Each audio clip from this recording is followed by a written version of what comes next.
Danny Kahneman describes the experiencing self and the remembering self, and that happiness and satisfaction you gain from the outcomes of your decisions do not come from what you've experienced, but rather from what you remember of the experience. So, can you speak to this interesting difference that you write about in your book of the experiencing self and the remembering self? Danny really impacted me because I was an undergrad at Berkeley and I got to take a class from him long before he won the Nobel Prize or anything. And it was just a mind-blowing class. But this idea of the remembering self and the experiencing self, I got into it because it's so much about memory, even though he doesn't study memory. So we're right now having this experience, right? And people can watch it presumably on YouTube or listen to it on audio. But if you're talking to somebody else, you could probably describe this whole thing in 10 minutes. But that's going to miss a lot of what actually happened. And so the idea there is that the way we remember things is not the replay of the experience. It's something totally different. And it tends to be biased by the beginning and the end. And he talks about the peaks, but there's also the best parts, the worst parts, et cetera. And those are the things that we remember. And so when we make decisions, we usually consult memory and we feel like our memory is a record of what we've experienced, but it's not. It's this kind of very biased sample, but it's biased in an interesting and I think biologically relevant way. So, in the way we construct a narrative about our past, you say that it gives us an illusion of stability. Can you explain that? Basically, I think that a lot of learning in the brain is driven towards being able to make sense. I mean, really, memory is all about the present and the future. The past is done. So, biologically speaking, it's not important unless there's something from the past that's useful. And so, what our brains are really optimized for is to learn about the stuff from the past that's going to be most useful in understanding the present and predicting the future, right? And so cause effect relationships, for instance, that's a big one. Now, my future is completely unpredictable in the sense that, like, you could, in the next 10 minutes, pull a knife on me and slit my throat, right? I was planning on it. Exactly. But having seen some of your work and just, generally my expectations about life, I'm not expecting that. I have a certainty that everything's going to be fine. We're going to have a great time talking today, right? But we're often right. It's like, okay, so I go to see a band on stage, I know they're going to make me wait. The show's going to start late. And then, they come on. There's a very good chance there's going to be an encore. I have a memory, so to speak, for that event before I've even walked into the show, right? There's going to be people holding up their camera phones to try to take videos of it now because this is kind of the world we live in. So that's like everyday fortune telling that we do, though. It's not real, it's imagined. And it's amazing that we have this capability, and that's what memory is about. But it can also give us this illusion that we know everything that's about to happen. And I think what's valuable about that illusion is when it's broken, it gives us the information, right? So, I mean, I'm sure being an AI, you know about information theory. And the idea is the information is what you didn't already have. And so those prediction errors that we make based on, we make a prediction based on memory, and the errors are where the action is. The error is where the learning happens. Exactly. Well, just to linger on Danny Kahneman and just this whole idea of experiencing self versus remembering self, I was hoping you can give a simple answer of how we should live life. Based on the fact that our memories could be a source of happiness or could be the primary source of happiness, that an event, when experienced, bears its fruits the most when it's remembered over and over and over and over. And maybe there is some wisdom in the fact that we can control to some degree how we remember it, how we evolve our memory of it, such that it can maximize the long-term happiness of that repeated experience. Okay, well, first I'll say I wish I could take you on the road with me because that was such a great description. Can I be your Yeah. opening act or? Oh my God, no, I'm gonna open for you, dude. Otherwise, it's like, everybody leaves after you're done. Believe me, I did that in Columbus, Ohio once. It wasn't fun. Like the opening acts, like drank our bar tab. We spent all this money going all the way there. There was only everybody left after the opening acts were done, and there was just that stoner dude with the dreadlocks hanging out. And then next thing you know, we blew like our savings on getting a hotel room. So we should, as a small tangent, you're a legit touring act. When I was in grad school, I played in a band, and yeah, we traveled. We would play shows. It wasn't like we were in a hardcore touring band, but we did some touring and had some fun times. And yeah, we did a movie soundtrack, Nice. Henry Portrait of a Serial Killer. So that's a good movie. We were on the soundtrack for the sequel, Henry 2, Mask of Sanity, which is a terrible movie. Yeah. How's the soundtrack? It's pretty good. It's badass. All right. At least that one part where the guy throws up the milkshake. Okay. All Which is right. my song. We're gonna have to see. We're gonna have to see it. All right, we're getting back to life advice. And happiness, yeah. One thing that I try to live by, especially nowadays, and since I wrote the book, I've been thinking more and more about this, is how do I want to live a memorable life? I think if we go back to like the pandemic, right? How many people have memories from that period? Aside from the trauma of being, locked up and seeing people die and all this stuff. Um, I think it's like one of these things where we were stuck inside looking at screens all day, doing the same thing with the same people. And so I don't remember much from that in terms of those good memories that you're talking about, right? When I was growing up, my parents worked really hard for us, and, we went on some vacations, but not very often. And I really try to do now vacations to interesting places as much as possible with my family because, like, those are the things that you remember, right? So I really do think about what's going to be like something that's memorable and then just do it, even if it's a pain in the ass, because the experiencing self will suffer for that, but the remembering self will be like, yes, I'm so glad I did that. Do things that are very unpleasant in the moment because those can be reframed and enjoyed for many years to come. That's probably good advice, or at least when you're going through shit, it's a good way to see the silver lining of it. Yeah. I mean, I think it's one of these things where if you have like people who you've gone through, I mean, since you said it, I'll just say, since you've gone through shit with someone, Yeah. and it's like, that's a bonding experience often, I mean, that can really bring you together. I like to say it's like there's no point in suffering unless you get a story out of it.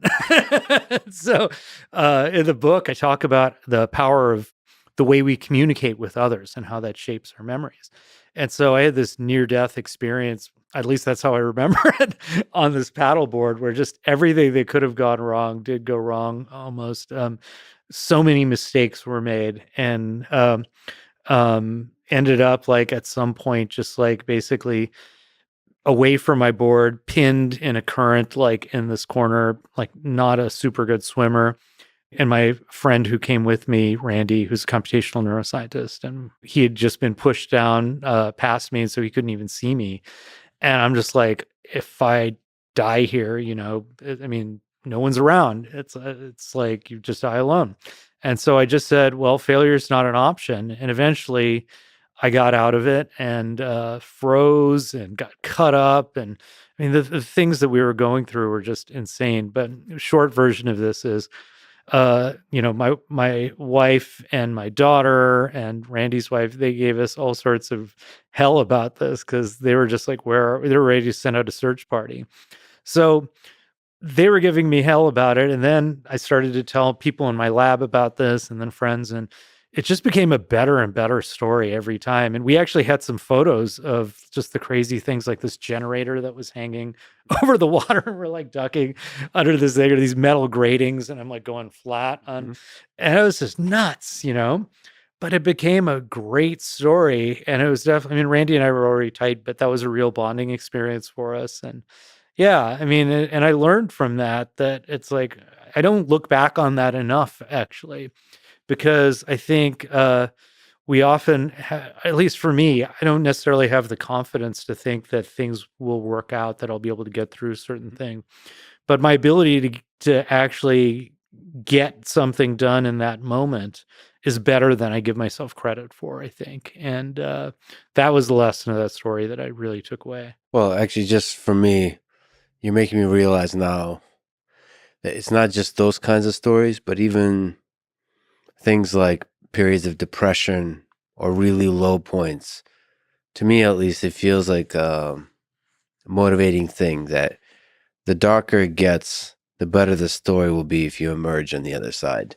That to me feels like a motivating thing. So maybe if people listening to this and they're going through some shit, as we said, one thing that could be a source of light is that it'll be a hell of a good story when it's all over, when you emerge on the other side. Let me ask you about decisions. You already talked about it a little bit, but when we face the world and we're making different decisions, how much does our memory come into play? Is it the kind of narratives that we've constructed about the world that are used to make predictions that's fundamentally part of the decision making? Absolutely. Yeah. So let's say after this, you and I decided we're going to go for a beer, right? Hmm. How do you choose where to go? You're probably going to be like, oh, yeah, this new bar opened up near me. I had a great time there. They had a great beer selection. Or you might say, oh, we went to this place and it was totally crowded and they're playing this horrible EDM or whatever.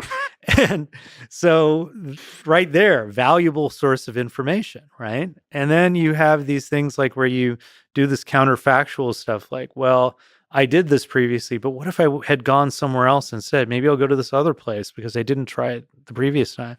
So there's all that kind of reasoning that goes into it too. I think even if you think about the big decisions in life, right? It's like you and I were talking before we started recording about how I got into memory research and you got Yeah. into AI. And it's like we all have these personal reasons that guide us in these particular directions. And some of it's the environment and random factors in life, and some of it is memories of things that we want to overcome or things that we build on in a positive way. But either way, they define us. And probably the earlier in life the memories happen, the more defining power they have in terms of determining who we become. I mean, I do feel like adolescence is much more important than I think people give credit for. I think that there is this kind of a sense like, the first 3 years of life is the most important part. But the teenage years are just so important for the brain, and so that's where a lot of mental illness starts to emerge. Now we're thinking of things like schizophrenia as a neurodevelopmental disorder because it just emerges during that period of adolescence and early adulthood. So, and I think the other part of it is that, as I guess I was a little bit too firm in saying that memory determines who we are. It's really the self is an evolving construct. I think we kind of underestimate that. And when you're a parent, you feel like every decision you make is consequential in forming this child and plays a role, but so do the child's peers. And so do, there's so much. I mean, that's why I think the big part of education, I think that's so important, is not the content you learn. I mean, think of how much dumb stuff we learned in school, right? But a lot of it is learning how to get along with people and learning who you are and how you function. And, that can be terribly traumatizing, even if you have perfect, parents working on you. Is there some insight into the human brain that explains why we don't seem to remember anything from the first few years of life? Yeah. Yeah. In fact, actually, I was just talking to my really good friend and colleague, Simona Getty, who studies the neuroscience of child development. And so we were talking about this. And so there are a bunch of reasons, I would say. So one reason is there's an area of the brain called the hippocampus, which is very, very important for remembering events or episodic memory. And so the first 2 years of life, there's a period called infantile amnesia. And then the next couple of years of life after that, there's a period called childhood amnesia. And the difference is that basically in the lab and, even during childhood and afterwards, children basically don't have any episodic memories for those first 2 years. The next 2 years, it's very fragmentary, and that's why they call it childhood amnesia. So there's some, but it's not much. So one reason is that the hippocampus is taking some time to develop, but another is the neocortex. So the whole folded stuff of gray matter all around the hippocampus is developing so rapidly and changing. And a child's knowledge of the world is just massively being built up, right? So, I mean, I'm going to probably embarrass myself, but it's like if you showed like, you trained a neural network and you give it like the first couple of patterns or something like that, and then you bombard it with another like, years worth of data, try to get back those first couple of patterns, right? It's like everything changes. And so the brain is so plastic, the cortex is so plastic during that time. And we think that memories for events are very distributed across the brain. So imagine you're trying to get back that pattern of activity that happened during this one moment, but the roads that you would take to get there have been completely rerouted, right? So I think that's my best explanation. The third explanation is a child's sense of self takes a while to develop. And so their experience of learning might be more learning what happened as opposed to having this first person experience of, I remember I was there. Well, I think somebody once said to me that kind of loosely, philosophically, that the reason we don't remember the first few years of life, infantile amnesia, is because how traumatic it is. Mm-hmm.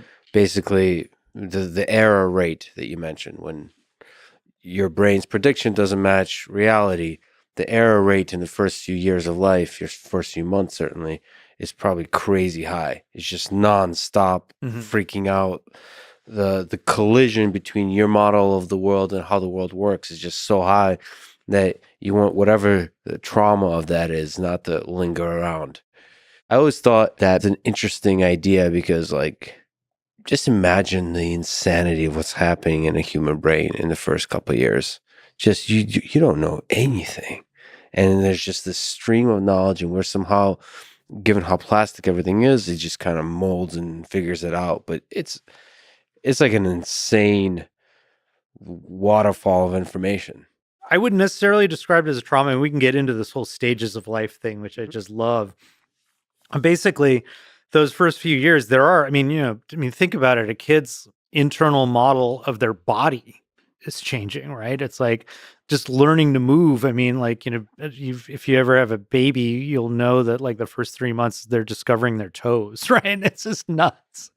So everything is changing. But what's really fascinating is, and I think this is one of those, this is not at all me being a scientist, but it's like one of those things that people talk about when they talk about the positive aspects of children, is that they're exceptionally curious and they have this kind of openness towards the world. And so that prediction error is not a negative traumatic thing. I think it's like a very positive thing because it's what they use. They're seeking information. One of the areas that I'm very interested in is the prefrontal cortex. It's an area of the brain that, I mean, I could talk all day about it, but it helps us use our knowledge to say, hey, this is what I want to do now. This is my goal.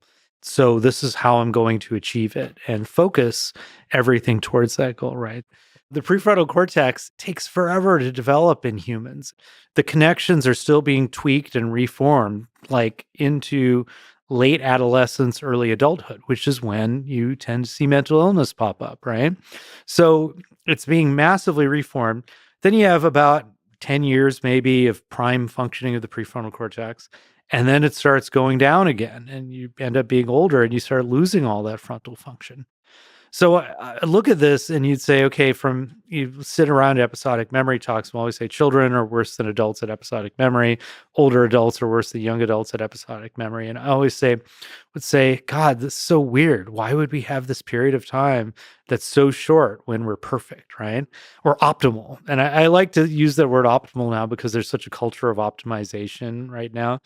And it's like, I realize I have to redefine what optimal is, because for most of the human condition, I think we had a series of stages of life where you have basically adults saying, okay, young adults saying, I've got a child and, I'm part of this village and I have to hunt and forage and get things done. I need a prefrontal cortex so I can stay focused on the big picture and the long haul goals. Now, I'm a child. I'm in this village. I'm kind of wandering around and I've got some safety and I need to learn about this culture because I know so little. Mhm. What's the best way to do that? Let's explore. I don't want to be constrained by goals as much. I want to really be free, play and explore and learn. So you don't want a super tight prefrontal cortex. You don't even know what the goals should be yet, right? It's like if you're trying to design a model that's based on a bad goal, it's not gonna work well, right? So then you go late in life and you say, "Oh, why don't you have a great prefrontal cortex then?" But I think, if you go back and you think how many species actually stick around naturally long after their childbearing years are over, after the reproductive years are over, like menopause. From what I understand, menopause is not all that common in the animal world, right? So why would that happen? And so I saw Alison Gopnik said something about this. So I started to look into this about this idea that, really, when you're older in most societies, your job is no longer to form new episodic memories. It's to pass on the memories that you already have, this knowledge about the world, or what we call semantic memory, to pass on that semantic memory to the younger generations, pass on the culture. Even now in indigenous cultures, that's the role of the elders. They're respected. They're not seen as, people who are past it and losing it. And I thought that was a very poignant thing that memory is doing what it's supposed to throughout these stages of life. So it is always optimal in a sense. It's Yeah. just optimal for that stage of life. Yeah. And for the ecology of the system. So I looked into this and it's like another species that has menopause is orcas. Orca pods are led by the grandmothers, right? So they're not the young adults, not the parents or whatever, the grandmothers. And so they're the ones that pass on the traditions to I guess, the younger generation of orcas. And if you look from what little I understand, different orca pods have different traditions. They hunt for different things. They have different play traditions. And that's a culture, right? And so in social animals, Mhm. evolution, I think, is designing brains that are really around, it's obviously optimized for the individual, but also for kin. Mhm. And I think that the kin are part of this, when they're a part of this intense social group, the brain development should parallel the nature of the ecology. Well, it's just fascinating to think of the individual orca or human throughout its life in stages doing a kind of optimal wisdom development. So in the early days, you don't even know what the goal is, and you figure out the goal, and you kind of optimize for that goal, and you pursue that goal, and then all the wisdom you collect through that, then you share with the others in the system, with the other individuals, and as a collective, then you kind of converge towards greater wisdom throughout the generation. So, in that sense, it's optimal. Us humans and orcas got something going on. It Oh works. yeah, apex predators. I just got a megalodon tooth. Speaking of Oh apex predators, man. it's just imagine the size of that thing. Anyway, how does the brain forget, and how and why does it remember? So maybe some of the mechanisms. You mentioned the hippocampus. What are the different components involved here? So we can think about this on a number of levels. Maybe I'll give you the simplest version first, which is we tend to think of memories as these individual things and we can just access them maybe a little bit like, photos on your phone or something like that. But in the brain, the way it works is you have this distributed pool of neurons and the memories are kind of shared across different pools of neurons. And so what you have is competition where sometimes memories that overlap can be fighting against each other, right? So sometimes we forget because that competition just wipes things out. Sometimes we forget because there aren't the biological signals, which we can get into, that would promote long term retention. And lots of times we forget because we can't find the cue that sends us back to the right memory. Mhm. And we need the right cue to be able to activate it, right? So, for instance, in a neural network, you wouldn't go and you'd say, this is the memory, right? It's like the whole network, I mean, the whole ecosystem of memories is in the weights of the neural network. And in fact, you could extract entirely new memories depending on how you feed. You have to have the right query, the right prompt to access that, whatever the part you're looking for. That's exactly right. That's exactly right. And in humans, you have this more complex set of ways memory works. There's, as I said, the knowledge, or what you call semantic memory. And then there's these memories for specific events, which we call episodic memory. And so there's different pieces of the puzzle that require different kinds of cues. So that's a big part of it too, is just this kind of what we call retrieval failure. You mentioned episodic memory, you mentioned semantic memory. What are the different separations here? What's working memory, short-term memory, long-term memory? What are the interesting categories of memory? Yeah. And so memory researchers, we love to cut things up and say, is memory one thing or is it two things? There's two things, there's three things. And so one of the things that there's value in that, and especially experimental value in terms of being able to dissect things. In the real world, it's all connected. Speak to your question, working memory is a term that was coined by Alan Baddeley. It's basically thought to be this ability to keep information online in your mind right in front of you at a given time, and to be able to control the flow of that information, to choose what information is relevant, to be able to manipulate it, and so forth. And one of the things that Alan did that was quite brilliant was he said, there's this ability to kind of passively store information, see things in your mind's eye or hear your internal monologue. But, we have that ability to keep information in mind. But then we also have this separate, what he called a central executive, which is identified a lot with the prefrontal cortex. It's this ability to control the flow of information that's being kept active based on what it is you're doing. Now, a lot of my early work was basically saying that this working memory, which some memory researchers would call short-term memory, is not at all independent from long-term memory. That is, that a lot of executive function requires learning, and you have to have like synaptic change for that to happen. And but there's also transient forms of memory. So one of the things I've been getting into lately is the idea that we form internal models of events. The obvious one that I always use is birthday parties, right? So you go to a child's birthday party. Once the cake comes out and you just see a candle, you can predict the whole frame, set of events that happens later. And up till that point where the child blows out the candle, you have an internal model in your head of what's going on.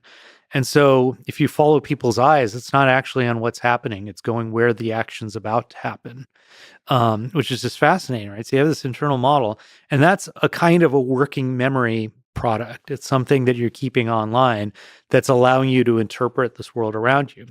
Now, to build that model, though, you need to pull out stuff from your general knowledge of the world, which is what we call semantic memory.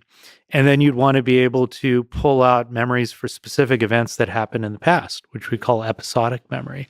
So in a way, they're all connected, even though it's different. The things that we're focusing on and the way we organize information in the present, which is working memory, will play a big role in determining how we remember that information later, which people typically call long-term memory. So if you have something like a birthday party and you've been to many before, you're going to load that from disk into working memory, this model, and then you're mostly operating on the model. And if it's a new task, you don't have a model, so you're more in the data collection. Yeah, so one of the fascinating things that we've been studying, and we're not at all the first to do this. Jeff Sachs was a big pioneer in this, and I've been working with many other people. Ken Norman, Leila Devachi at Columbia has done some interesting stuff with this. Is this idea that we form these internal models at particular points of high prediction error, or I believe also points of uncertainty, points of surprise, or motivationally significant periods. And those points are when it's maximally optimal to encode an episodic memory. So I used to think, oh, well, we're just encoding episodic memories constantly, boom, boom, boom, boom, boom. But think about how much redundancy there is in all that, right? It's just a lot of information that you don't need. But if you capture an episodic memory at the point of maximum uncertainty for the singular experience, right? It's only going to happen once. But if you capture it at the point of maximum uncertainty or maximum surprise, you have the most useful point in your experience that you've grabbed. And what we see is that the hippocampus and these other networks that are involved in generating these internal models of events, they show a heightened period of connectivity or correlated activity during those breaks between different events, which we call event boundaries. These are the points where you're like surprised or you cross from one room to another and so forth. And that communication is associated with a bump of activity in the hippocampus and better memory. And so if people have a very good internal model throughout that event, you don't need to do much memory processing. You're in a predictive mode, right? And so then at these event boundaries, you encode and then you retrieve and you're like, okay, wait a minute, what's going on here? Ranganath's now talking about orcas. What's going on? And maybe you have to go back and remember reading my book to pull out the episodic memory to make sense of whatever it is I'm babbling about, right? And so there's this beautiful dynamics that you can see in the brain of these different networks that are coming together and then de-affiliating at different points in time that are allowing you to go into these modes. And so to speak to your original question, to some extent, when we're talking about semantic memory and episodic memory and working memory, you can think about it as these processes that are unfolding as these networks kind of come together and pull apart. Can memory be trained and improved? This beautiful connected system that you've described. What aspect of it is a mechanism that can be improved through training? I think improvement, it depends on what your definition of optimal is. So what I say in the book is that you don't want to remember more, you want to remember better, which means focusing on the things that are important. And that's what our brains are designed to do. So if you go back to the earliest quantitative studies of memory by Ebbinghaus, what you see is that he was trying so hard to memorize this arbitrary nonsense. And within a day, he lost about 60% of that information. And he was basically using a very, very generous way of measuring it, right? So as far as we know, nobody has managed to violate those basics of having people forget, most of their experiences. So if your expectation is that you should remember everything and that's what your optimal is, you're already off because that's just not what human brains are designed to do. On the other hand, what we see over and over again is that the brain does basically one of the cool things about the design of the brain is it's always less is more, right? It's like, I've seen estimates that the human brain uses something like 12 to 20 watts, in a day. That's just nuts, the low power consumption, right? So it's all about reusing information and making the most of what we already have. And so, that's why basically, again, what you see biologically is, neuromodulators, for instance, these chemicals in the brain like norepinephrine, dopamine, serotonin. These are chemicals that are released during moments that tend to be biologically significant: surprise, fear, stress, etc. And so these chemicals promote lasting plasticity, right? Essentially, some mechanisms by which the brain can prioritize the information that you carry with you into the future. Attention is a big factor as well, our ability to focus our attention on what's important. And so there's different schools of thought on training attention, for instance. So one of my colleagues, Amishi Jha, she wrote a book called Peak Mind and talks about mindfulness as a method for improving attention and focus.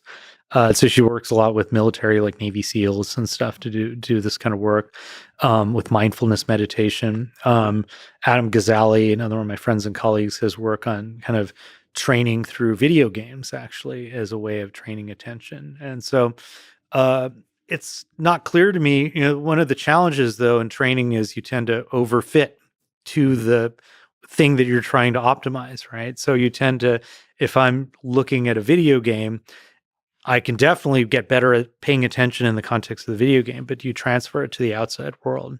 That's very controversial. The implication there is that attention is a fundamental component of remembering something, allocating attention to it. And then attention might be something that you could train. How you allocate attention and how you hold attention on a thing. I can say that, in fact, we do in certain ways, right? So if you are an expert in something, you are training attention. So we did this one study of expertise in the brain. And so people used to think, let's say if you're a bird expert or something, right? People will go like, if you get really into this world of birds, you start to see the differences in your visual cortex is tuned up, and it's all about plasticity of the visual cortex. And vision researchers love to say everything's visual, but it's like, we did the study of attention and working memory and expertise.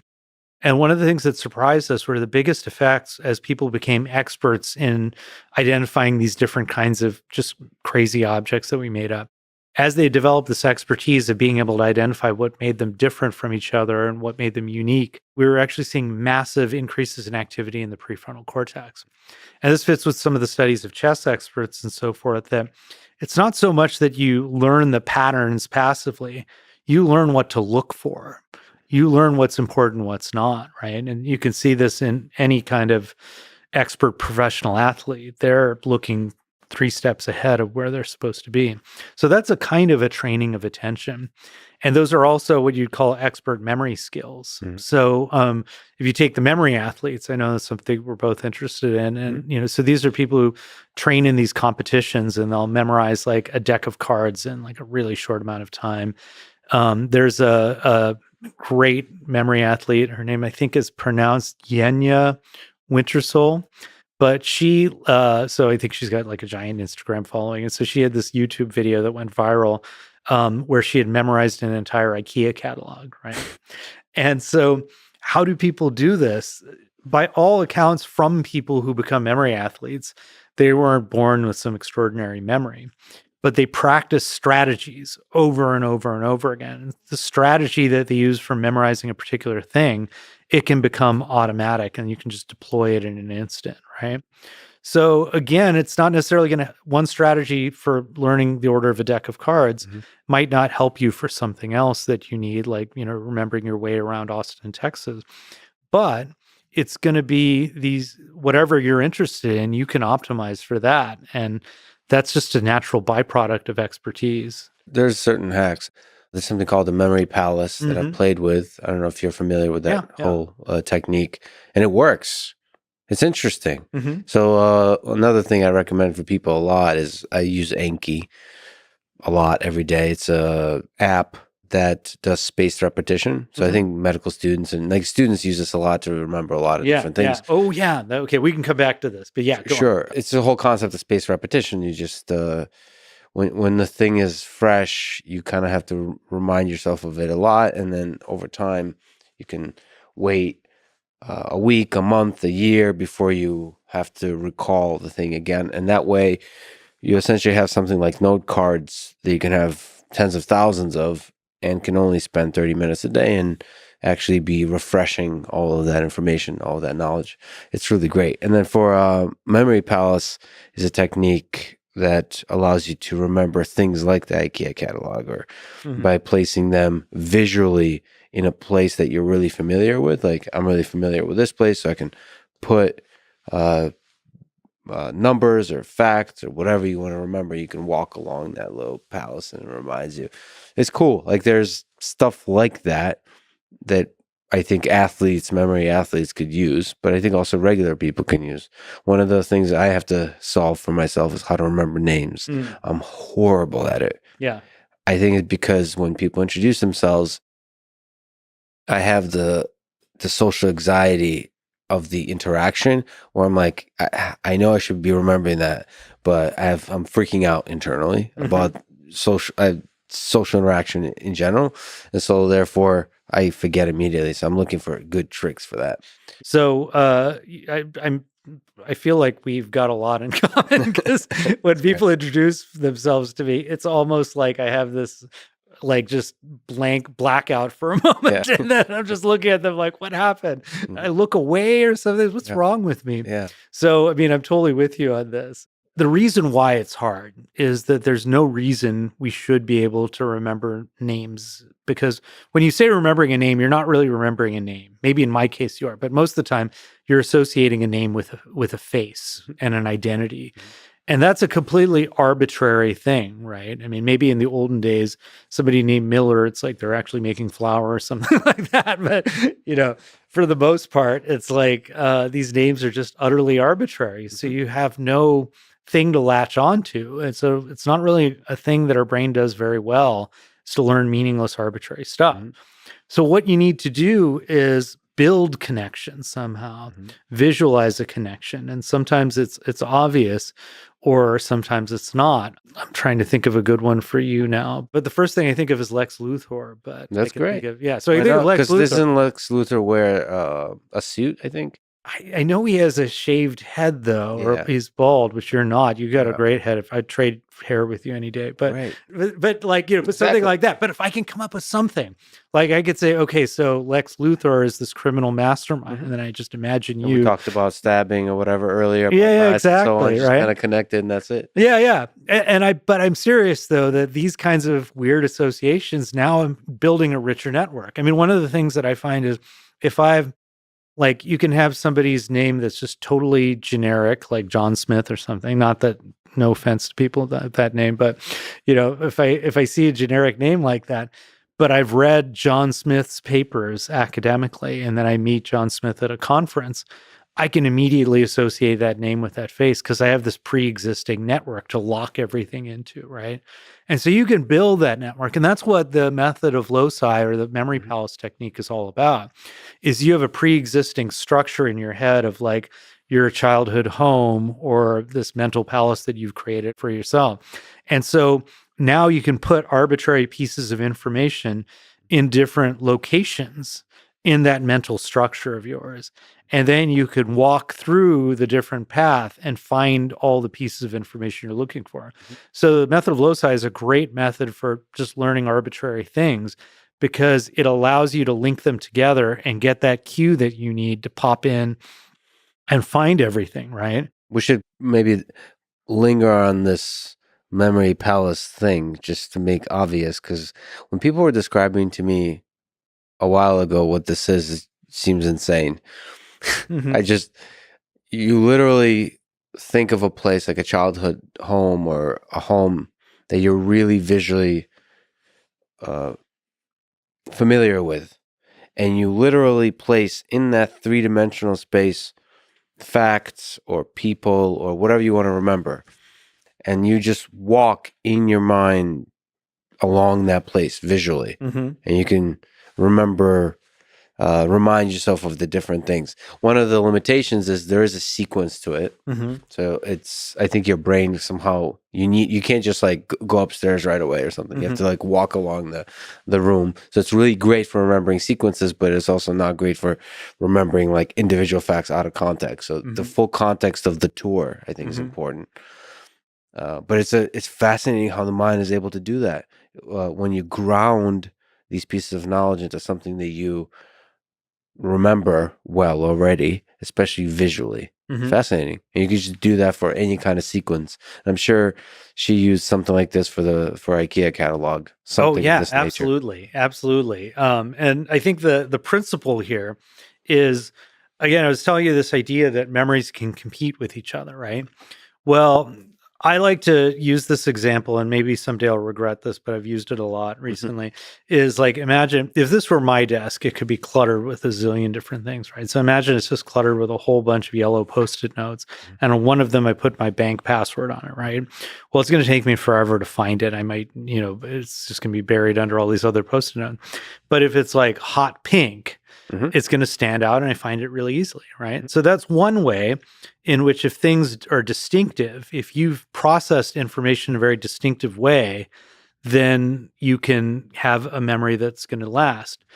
And that's very good, for instance, for name face associations. If I get something distinctive about you, that it's like that you've got very short hair, and maybe I can make the association with Lex Luthor that way or something like that, right?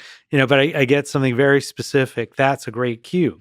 But the other part of it is, what if I just organized my notes so that I have my finances in one pile and I have my reminders, my to-do list in one pile and so forth. So I organize them. Well, then I know exactly if I'm going for my banking, my bank password, I could go to the finance pile, right? So the method of loci works, or memory palaces work, because they give you a way of organizing. There's a school of thought that says that episodic memory evolved from this like kind of knowledge of space and, basically this primitive abilities to figure out where you are. And so people explain the method of loci that way. And, whether or not the evolutionary argument is true, the method of loci is not at all special. So if you're not a good visualizer, stories are a good one. So a lot of memory athletes will use stories, and they'll go like, if you're memorizing a deck of cards, they have a little code for the different like the king and the jack and the 10 and so forth, and they'll make up a story about things that they're doing, and that'll work. Songs are a great one, right? I mean, it's like I can still remember there's this obscure episode of the TV show Cheers. They sing a song about Albania that he uses to memorize all these facts about Albania. And I could still sing that song to you. it's just I saw it on a TV show. So what you mentioned spaced repetition. So what do you like this process? Maybe can you explain it? Oh, yeah. If I'm trying to memorize something, let's say if I have an hour to memorize as many Spanish words as I can, if I just try to do like half an hour and then later in the day I do half an hour, I won't retain that information as long as if I do half an hour today and half an hour 1 week from now. And so doing that extra spacing should help me retain the information better. Now, there's an interesting boundary condition, which is it depends on when you need that information. So many of us, for me, like I can't remember so much from college and high school because I crammed, because I just did everything at the last minute.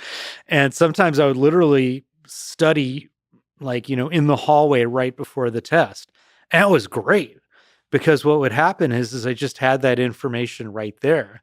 And so actually not spacing can really help you if you need it very quickly, right? But the problem is that you tend to forget it later on. But on the other hand, if you space things out, you get a benefit for later on retention. And so there's many different explanations. We have a computational model of this. It's currently under revision. But in our computer model, what we say is that maybe a good way of thinking about this is this conversation that you and I are having. It's associated with a particular context, a particular place in time. And so all of these little cues that are in the background, these little guitar sculptures that you have, and that big light umbrella thing, right? All these things are part of my memory for what we're talking about, the content. So now later on, you're sitting around and you're at home drinking a beer and you're thinking, God, what a strange interview that was, right? So now you're trying to remember it, but the context is different. So your current situation doesn't match up with the memory that you pulled up. There's error. There's a mismatch between what you pulled up and your current context. And so in our model, what you start to do is you start to erase or alter the parts of the memory that are associated with a specific place and time, and you heighten the information about the content. And so if you remember this information in different times and different places, it's more accessible at different times in different places, because it's not overfitted in a AI kind of way of thinking about things. It's not overfitted to one particular context. But that's also why the memories that we call upon the most also feel kind of like they're just things that we read about almost. You don't vividly reimagine them, right? It's like they're just these things that just come to us like facts, right? Yeah. And it's a little bit different than semantic memory, but it's like basically these events that we have recalled over and over and over again, we keep updating that memory so it's less and less tied to the original experience. But then we have those other ones, which it's like you just get a reminder of that very specific context. You smell something, you hear a song, you see a place that you haven't been to in a while, and boom, it just comes back to you. And that's the exact opposite of what you get with spacing, right? That's so fascinating. So with spaced repetition, one of its powers is that you lose attachment to a particular context, but then it loses the intensity of the flavor of the memory. Mm-hmm. That's interesting.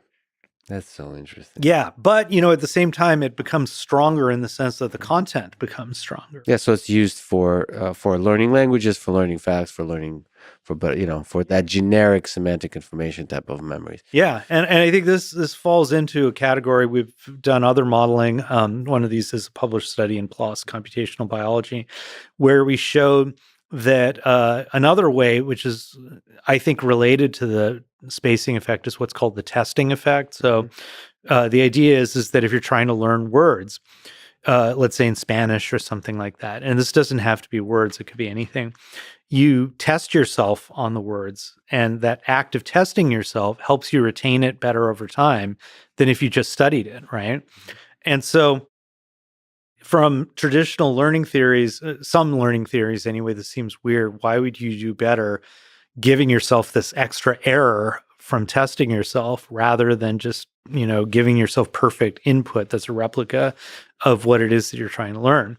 And I think the reason is that you get better retention from that error, that mismatch that we talked about, right? So what's happening in our model, it's actually conceptually kind of similar to what happens with backprop in AI, or neural networks. And so the idea is that you expose, here's the bad connections and here's the good connections. And so we can keep the parts of this cell assembly that are good for the memory and lose the ones that are not so good. But if you don't stress test the memory, you haven't exposed it to the error fully. And so that's why I think this is a thing that I come back to over and over again, is that you will retain information better if you're constantly pushing yourself to your limit, right? If you are feeling like you're coasting, then you're actually not learning. So it's like, So you should always be stress testing the memory system. yeah, and feel good about it. Even though everyone tells me, oh, my memory's terrible, in the moment, they're overconfident about what they'll retain later on. So it's fascinating. And so what happens is when you test yourself, you're like, oh my God, I thought I knew that, but I don't. And so it can be demoralizing until you get around that and you realize, hey, this is the way that I learn. This is how I learn best. It's like if you're trying to, star in a movie or something like that, you don't just sit around reading the script. You actually act it out, and you're going to botch those lines from time to time, right? There's an interesting moment. You probably have experienced this. I remember a good friend of mine, Joe Rogan. I was on his podcast, and we were randomly talking about soccer, football. Somebody I grew up watching, Diego Armando Maradona, one of the greatest soccer players of all time. And we were talking about him and his career and so on. And Joe asked me if he's still around. Now, and I said, yeah. I don't know why I thought yeah, because that was a perfect example of memories. He passed away. I tweeted about it, how heartbroken I was, all this kind of stuff, like a year before. I know this, but in my mind, I went back to the thing I've done many times in my head, visualizing some of the epic Charan goal and so on. So for me, he's alive. Uh-huh. And so and part of the conversation when you're talking to Joey, there's stress and like Uh-huh. the focus is allocated, the attention is allocated in a particular way. But when I walked away, I was like, in which world was Diego Maradona still alive? Like because I was sure Yeah. in my head that he was still alive. And it's a moment that sticks with me. I've had a few like that in my life where it just kind of, like obvious things just disappear from mind. And it's cool. Like it shows actually the power of the mind in a positive sense to erase memories you want erased, maybe.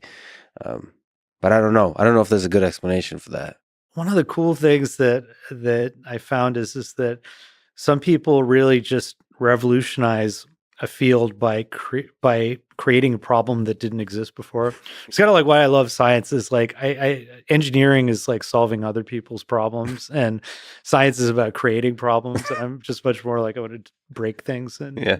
create problems. Yeah. Not necessarily move fast though, but but one of my former mentors, Marsha Johnson, who in my opinion is one of the greatest memory researchers of all time, she comes up, young woman in the field, and it's mostly guy field. And she gets into this idea of how do we tell the difference between things that we've imagined and things that we actually remember? How do we tell? I get some mental experience. Where did that mental experience come from? Right. And it turns out this is a huge problem because essentially our mental experience of remembering something that happened, our mental experience of thinking about something, how do you tell the difference? They're both largely constructions in our head. And so it is very important. And the way that you do it is, it's not perfect, but the way that we often do it and succeed is by, again, using our prefrontal cortex and really focusing on the sensory information or the place and time and the things that put us back into when this information happened. And if it's something you thought about, you're not going to have all of that vivid detail as you do for something that actually happened. But it doesn't work all the time. But that's a big thing that you have to do. But it takes time. It's slow and it's, again, effortful. But that's what you need to remember accurately. But what's cool, and I think this is what you alluded to about how that was an interesting experience, is imagination's exactly the opposite. Imagination is basically saying, I'm just going to take all this information from memory, recombine it in different ways and throw it out there. And so, for instance, Dan Schachter and Donna Addis have done cool work on this. Demis Hassabis did work on this with Eleanor McGuire and UCL. And this goes back actually to this guy, Frederick Bartlett, who is this revolutionary memory researcher. Bartlett, he actually rejected the whole idea of quantifying memory. He said, there's no statistics in my book. He came from this anthropology perspective. And short version of the stories, he just asked people to recall things. You give people stories and poems, ask people to recall them. And what he found was people's memories didn't reflect all of the details of what they were exposed to. And they did reflect a lot more. They were filtered through this lens of prior knowledge, the cultures that they came from, the beliefs that they had, the things they knew. And so what he concluded was that he called remembering an imaginative construction, meaning that we don't replay the past. We imagine how the past could have been by taking bits and pieces that come up in our heads.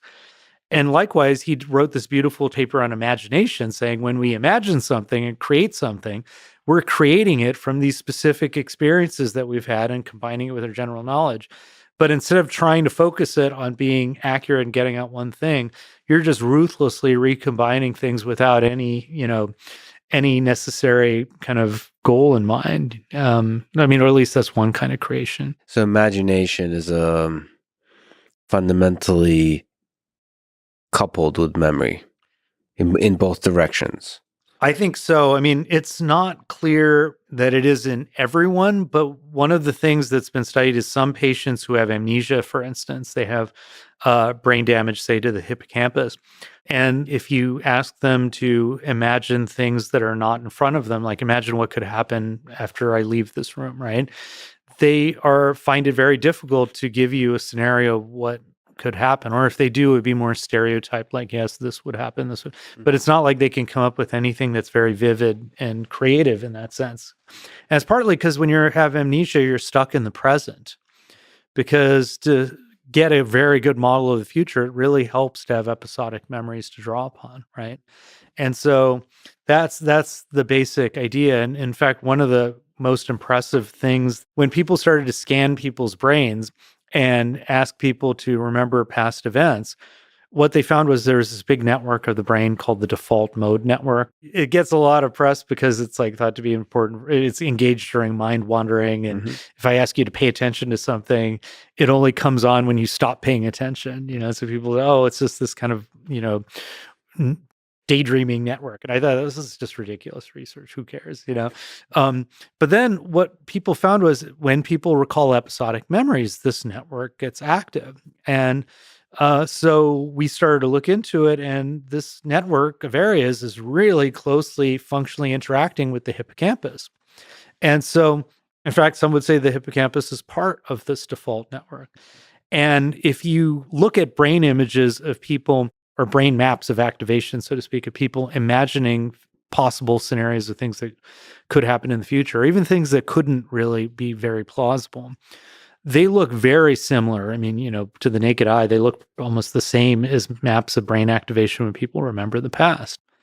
According to our theory, and we've got some data to support this, we've broken up this network into various subpieces, is that basically it's kind of taking apart all of our experiences and creating these little Lego blocks out of them. And then you can put them back together if you have the right instructions to recreate these experiences that you've had, but you could also reassemble them into new pieces to create a model of an event that hasn't happened yet. And that's what we think happens. And when our common ground that we're establishing in language requires using those building blocks to put together a model of what's going on. Well, there's a good percentage of time I personally live in the imagined world.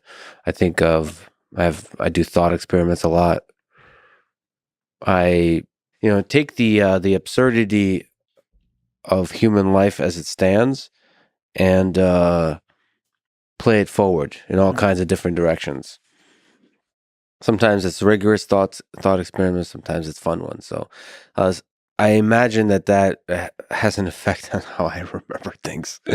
And I suppose I have to be a little bit careful to make sure stuff happened versus stuff that I just imagined happened. And this also, I mean, some of my best friends are characters inside books that never even existed. And there's some degree to which they actually exist in my mind. Like these characters exist, authors exist, Dostoevsky exists, but also Brothers Karamazov. I love that book. Yeah. It's one of the few books I've read.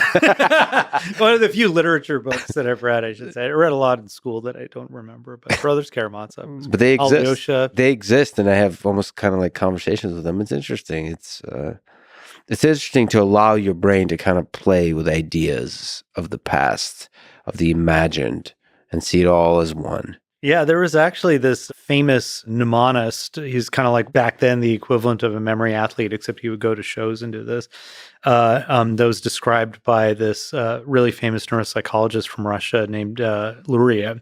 And so this guy was named Solomon Shereshevsky, and he had this condition called synesthesia that basically created these weird associations between different senses that normally wouldn't go together. So that gave him this incredibly vivid imagination that he would use to basically imagine all sorts of things that he would need to memorize. And he would just imagine, just create these incredibly detailed things in his head that allowed him to memorize all sorts of stuff. But it also really haunted him by some reports that basically it was like he was at some point, and again, who knows if the drinking was part of this, but at some point had trouble differentiating his imagination from reality, right?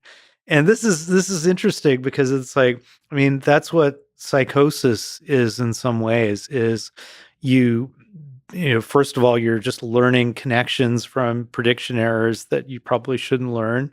And the other part of it is that your internal signals are being confused with actual things in the outside world, right? Well, that's why a lot of this stuff is both feature and bug. It's a double-edged sword.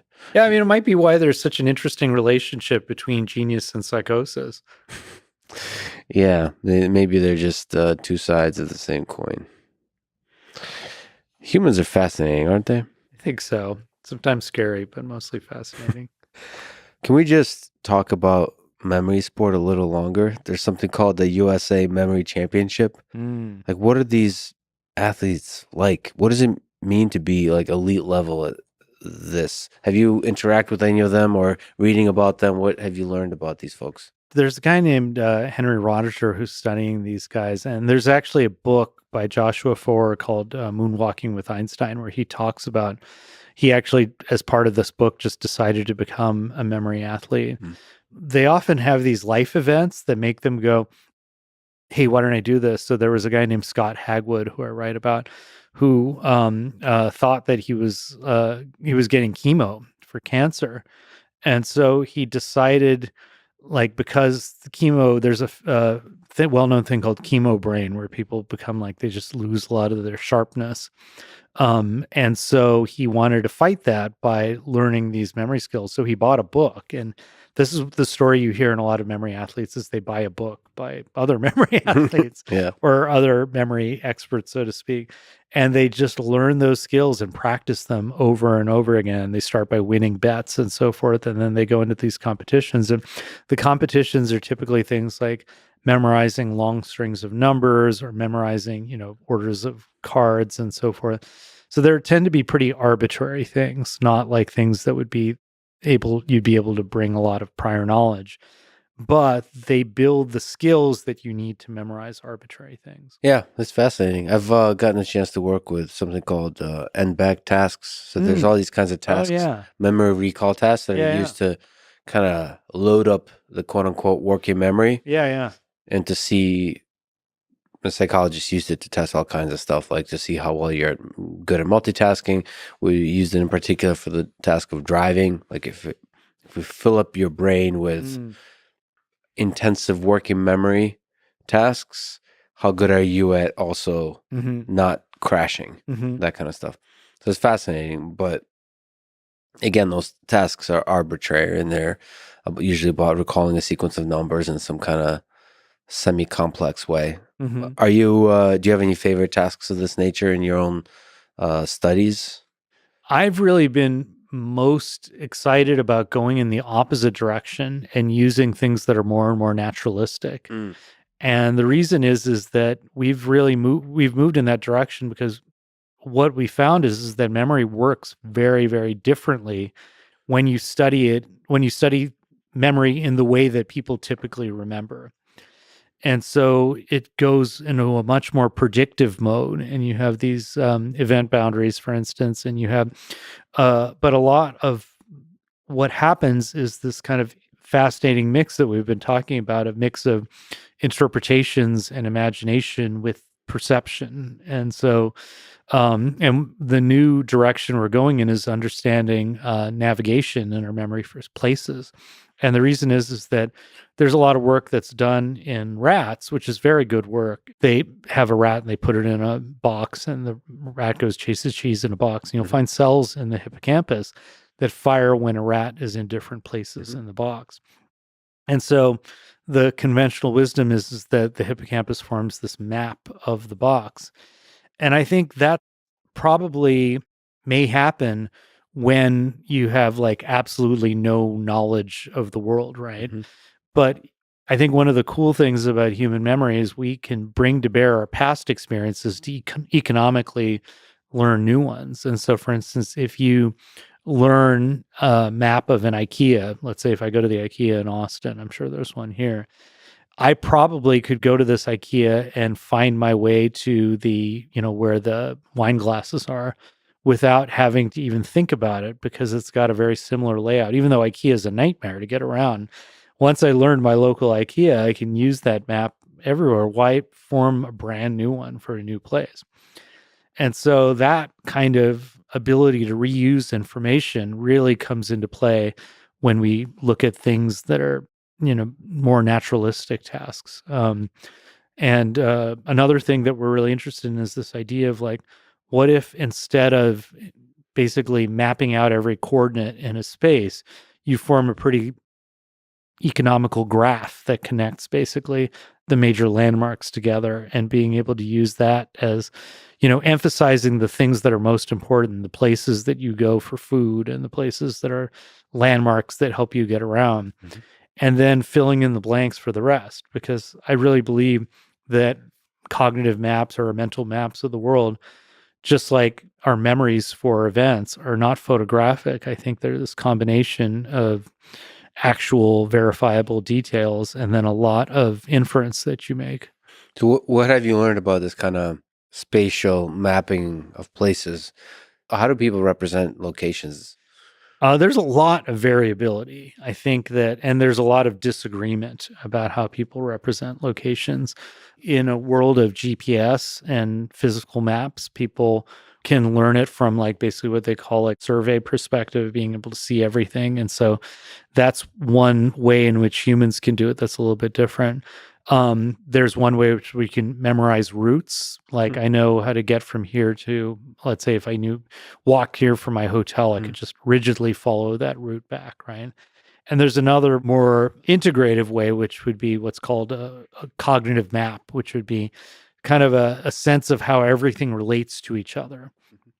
And so there's lots of people who believe that these maps that we have in our head are isomorphic with the world. They're like these literal coordinates that follow Euclidean space. And as you know, Euclidean mathematics is very constrained, right? And I think that we are actually much more generative in our maps of space, so that we do have these bits and pieces. And we've got a small task. It's right now not yet like we need to do some work on it for further analyses. But one of the things we're looking at is these signals called ripples in the hippocampus, which are these bursts of activity that you see that are synchronized with areas in the neocortex, in the default network, actually. And so what we find is that those ripples seem to increase at navigationally important points when you're making a decision or when you reach a goal. So this speaks to the emotion thing, right? Mhm. Because if you have limited choices, if I'm walking down a street, I could really just get a mental map of the neighborhood with a more minimal kind of thing by just saying, here's the intersections and here's the directions I take to get in between them. And what we found in general in our MRI studies is basically the more people can reduce the problem, whether it's space or any kind of decision making problem, the less the hippocampus encodes. It really is very economical towards the points of most highest information content and value. So can you describe the encoding in the hippocampus and the ripples you were talking about? What's the signal in which we see the ripples? Yeah, so this is really interesting. There are these oscillations, right? So there's these waves that you basically see, and these waves are points of very high excitability and low excitability. And at least they happen actually during slow wave sleep too. So the deepest stages of sleep when you're just zonked out, right? You see these very slow waves where it's like very excitable and then very unexcitable. It goes up and down. And on top of them, you'll see these little sharp wave ripples. And when there's a ripple in the hippocampus, you tend to see a sequence of cells that resemble a sequence of cells that fire when an animal's actually doing something in the world. So it almost is like a little, people call it replay. I think it's a little bit, I don't like that term, but it's basically a little bit of a compressed play of the sequence of activity in the brain that was taking place earlier. And during those moments, there's a little window of communication between the hippocampus and these areas in the neocortex. And so that I think helps you form new memories, but it also helps you, I think, stabilize them, but also really connect different things together in memory and allows you to build bridges between different events that you've had. And so this is one of at least our theories of sleep and its real role in helping you see the connections between different events that you've experienced. So during sleep is when the connections are formed. The connections between different events. Yeah. Right. So it's like you see me now, you see me next week, you see me a month later. You start to build a little internal model of how I behave and what to expect of me. And we think sleep, one of the things that allows you to do is figure out those connections and connect the dots and find the signal in the noise. So you mentioned fMRI. What is it and how is it used in studying memory? This is actually the reason why I got into this whole field of science. Is when I was in grad school, fMRI was just really taking off as a technique for studying brain activity. And what's beautiful about it is you can study the whole human brain, and there's lots of limits to it, but you can basically do it in a person without sticking anything into their brains. and very non-invasive. I mean, for me, being an MRI scanner is like being in the womb. I just fall asleep. If I'm not being asked to do anything, I get very sleepy, But you can have people watch movies while they're being scanned, or you can have them do tests of memory, like giving them words and so forth to memorize. But what MRI is itself is just this technique where you put people in a very high magnetic field. Typical ones we would use would be 3 Tesla, to give you an idea. So a 3 Tesla magnet, you put somebody in, and what happens is you get this very weak but measurable magnetization in the brain. And then you apply a radio frequency pulse, which is basically a different electromagnetic field. And so you're basically using water, the water molecules in the brain as a tracer, so to speak. And part of it in fMRI is the fact that these magnetic fields that you mess with by manipulating these radio frequency pulses and the static field, and you have things called gradients which change the strength of the magnetic field in different parts of the head. So we tweak them in different ways, but the basic idea that we use in fMRI is that blood is flowing to the brain, and when you have blood that doesn't have oxygen on it, it's a little bit more magnetizable than blood that does, because you have hemoglobin that carries the oxygen, the iron basically in the blood that makes it red. And so that hemoglobin, when it's deoxygenated, actually has different magnetic field properties than when it has oxygen. And it turns out when you have an increase in local activity in some part of the brain, the blood flows there. And as a result, you get a lower concentration of hemoglobin that is not oxygenated, and then that gives you more signal. So I think I sent you a GIF, as you like to say. Yeah, we had off record intense argument about if it's pronounced GIF or GIF, but we shall set that aside. As friends. We could have called it a stern rebuke, perhaps. But... Rebuke, yeah. I drew a hard line. It is true the creator of GIF said it's pronounced GIF, but that's the only person that pronounces GIF. Anyway, yes, you sent a GIF of... this would be basically a movie of fMRI data. And so when you look at it, it's not very impressive. It looks like these very pixelated maps of the brain, but it's mostly kind of like white. But these tiny changes in the intensity of those signals that you probably wouldn't be able to visually perceive, like about 1%, can be statistically very, very large effects for us. And that allows us to see, hey, there's an increase in activity in some part of the brain when I'm doing some task like trying to remember something. And I can use those changes to even predict, is a person going to remember this later or not? And the coolest thing that people have done is to decode what people are remembering from the patterns of activity, because maybe when I'm remembering this thing, like I'm remembering the house where I grew up, I might have one pixel that's bright in the hippocampus and one that's dark. And if I'm remembering, something like more like the car that I used to drive when I was 16, I might see the opposite pattern where a different pixel is bright. And so all that little stuff that we used to think of noise, we can now think of almost like a QR code for memory, so to speak, where different memories have a different little pattern of bright pixels and dark pixels. And so this really revolutionized my research. So there's fancy research out there where people really, not even that, by your standards, this would be Stone Age, but, applying machine learning techniques to do decoding and so forth. And now there's a lot of forward encoding models, and you can go to town with this stuff, right? And I'm much more old school of designing experiments where you basically say, okay, here's a whole web of memories that overlap in some way, shape, or form. Do memories that occurred in the same place have a similar QR code? And do memories that occurred in different places have a different QR code? And you can just use things like correlation coefficients or cosine distance to measure that stuff, right?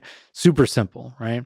And so what happens is you can start to get a whole state space of how a brain area is indexing all these different memories. And it's super fascinating because what we could see is this little separation between how certain brain areas are processing memory for who was there, and other brain areas are processing information about where it occurred, or the situation that's kind of unfolding, and some are giving you information about what are my goals that are involved and so forth. And the hippocampus is just putting it all together into these unique things that just are about when and where it happened. So there is a separation between spatial information, concepts, like literally there's distinct, as you said, QR codes for these. So to speak. Let me try a different analogy too that might be more accessible for people, which would be like you've got a folder on your computer, right? I open it up, there's a bunch of files there. I can sort those files by, alphabetical order. And now things that both start with the letter A are lumped together, and things that start with Z versus A are far apart, right? And so that is one way of organizing the folder, but I could do it by date. And if I do it by date, things that were created close together in time are close, and things that are far apart in time are far. So you can think of how a brain area or a network of areas contributes to memory by looking at what the sorting scheme is. And these QR codes that we're talking about that you get from fMRI allow you to do that. And you can do the same thing if you're recording from massive populations of neurons in an animal. And you can do it for recording local potentials in the brain, so little waves of activity in, let's say, a human who has epilepsy, and they stick electrodes in their brain to try to find the seizures. So that's some of the work that we're doing now. But all these techniques basically allow you to say, hey, what's the sorting scheme? And so we've found that some networks of the brain sort information in memory according to who was there. So I might have, we've actually shown in one of my favorite studies of all time that was done by a former postdoc, Zach Rea. And Zach did the study where we had a bunch of movies with different people in my labs. There are two different people, and he filmed them at two different cafes and two different supermarkets. And what you could show is in one particular network, you could find the same kind of pattern of activity, more or less, a very, very similar pattern of activity every time I saw Alex in one of these movies, no matter where he was, right? And I could see another one that was like a common pattern that happened every time I saw this particular supermarket nugget, And it didn't matter whether you're watching a movie or whether you're recalling the movie. It's the same kind of pattern that comes up, right? That's so fascinating. It's fascinating. And so now you have those building blocks for assembling a model of what's happening in the present, imagining what could happen, and remembering things very economically from putting together all these pieces, so that all the hippocampus has to do is get the right kind of blueprint for how to put together all these building blocks. These are all like beautiful hints at a super interesting system that makes me wonder on the other side of it how to build it. But it's fascinating. Like the way it does the encoding is really, really fascinating. Or I guess the symptoms, the results of that encoding are fascinating to study from this. Just as a small tangent, you mentioned sort of the measuring local potentials with electrodes versus fMRI. Oh, yeah. What are some interesting limitations, possibilities of fMRI? Maybe the way you explained it is like brilliant with blood, and it's detecting the activations or the excitation because blood flows to that area. What's like the latency of that? Like what's the blood dynamics in the brain that like how quickly can the task change and all that kind of stuff? Yeah, I mean, it's very slow. To the brain, 50 milliseconds is like it's an eternity. Maybe not 50, maybe let's say half a second, 500 milliseconds. Just so much back and forth stuff happens in the brain in that time, right? So in fMRI, you can measure these magnetic field responses about 6 seconds after that burst of activity would take place. All these things, it's like, is it a feature or is it a bug, right? So one of the interesting things that's been discovered about fMRI is it's not so tightly related to the spiking of the neurons. So we tend to think of the computation, so to speak, as being driven by spikes, meaning like there's just a burst of it's either on or it's off, and the neurons like going up or down. But sometimes what you can have is these states where the neuron becomes a little bit more excitable or less excitable. And so fMRI is very sensitive to those changes in excitability. Actually, one of the fascinating things about fMRI is how is it we go from neural activity to, essentially blood flow to oxygen, all this stuff. It's such a long chain of, going from neural activity to magnetic fields. And one of the theories that's out there is, most of the cells in the brain are not neurons. They're actually these support cells called glial cells. And one big one is astrocytes, and they play this big role in regulating, kind of being a middleman, so to speak, with the neurons. So if you, for instance, like one neuron's talking to another, you release a neurotransmitter, like let's say glutamate, and that gets another neuron starts getting active after you release it in the gap between the two neurons called the synapse. So what's interesting is if you leave that, imagine you're just flooded with this like liquid in there, right? If you leave it in there too long, you just excite the other neuron too much and you can start to basically get seizure activity. You don't want this. So you got to suck it up. And so actually what happens is these astrocytes, one of their functions is to suck up the glutamate from the synapse. And that is and then break it down and then feed it back into the neurons so that you can reuse it. But that cycling is actually very energy intensive. And what's interesting is, at least according to one theory, and they need to work so quickly that they're working on metabolizing the glucose that comes in without using oxygen, kind of like what, anaerobic metabolism. So they're not using oxygen as fast as they are using glucose. So what we're really seeing in some ways may be in fMRI, not the neurons themselves being active, but rather the astrocytes, which are meeting the metabolic demands of the process of keeping the whole system going. It does seem to be that fMRI is a good way to study activation. So with these astrocytes, even though there's a latency, it's pretty reliably coupled to the activations. Oh, well, this gets me to the other part about so now let's say, for instance, if I'm just kind of like, I'm talking to you, but I'm kind of paying attention to your cowboy hat, right? So I'm looking off to or I'm thinking about the right, even if I'm not looking at it.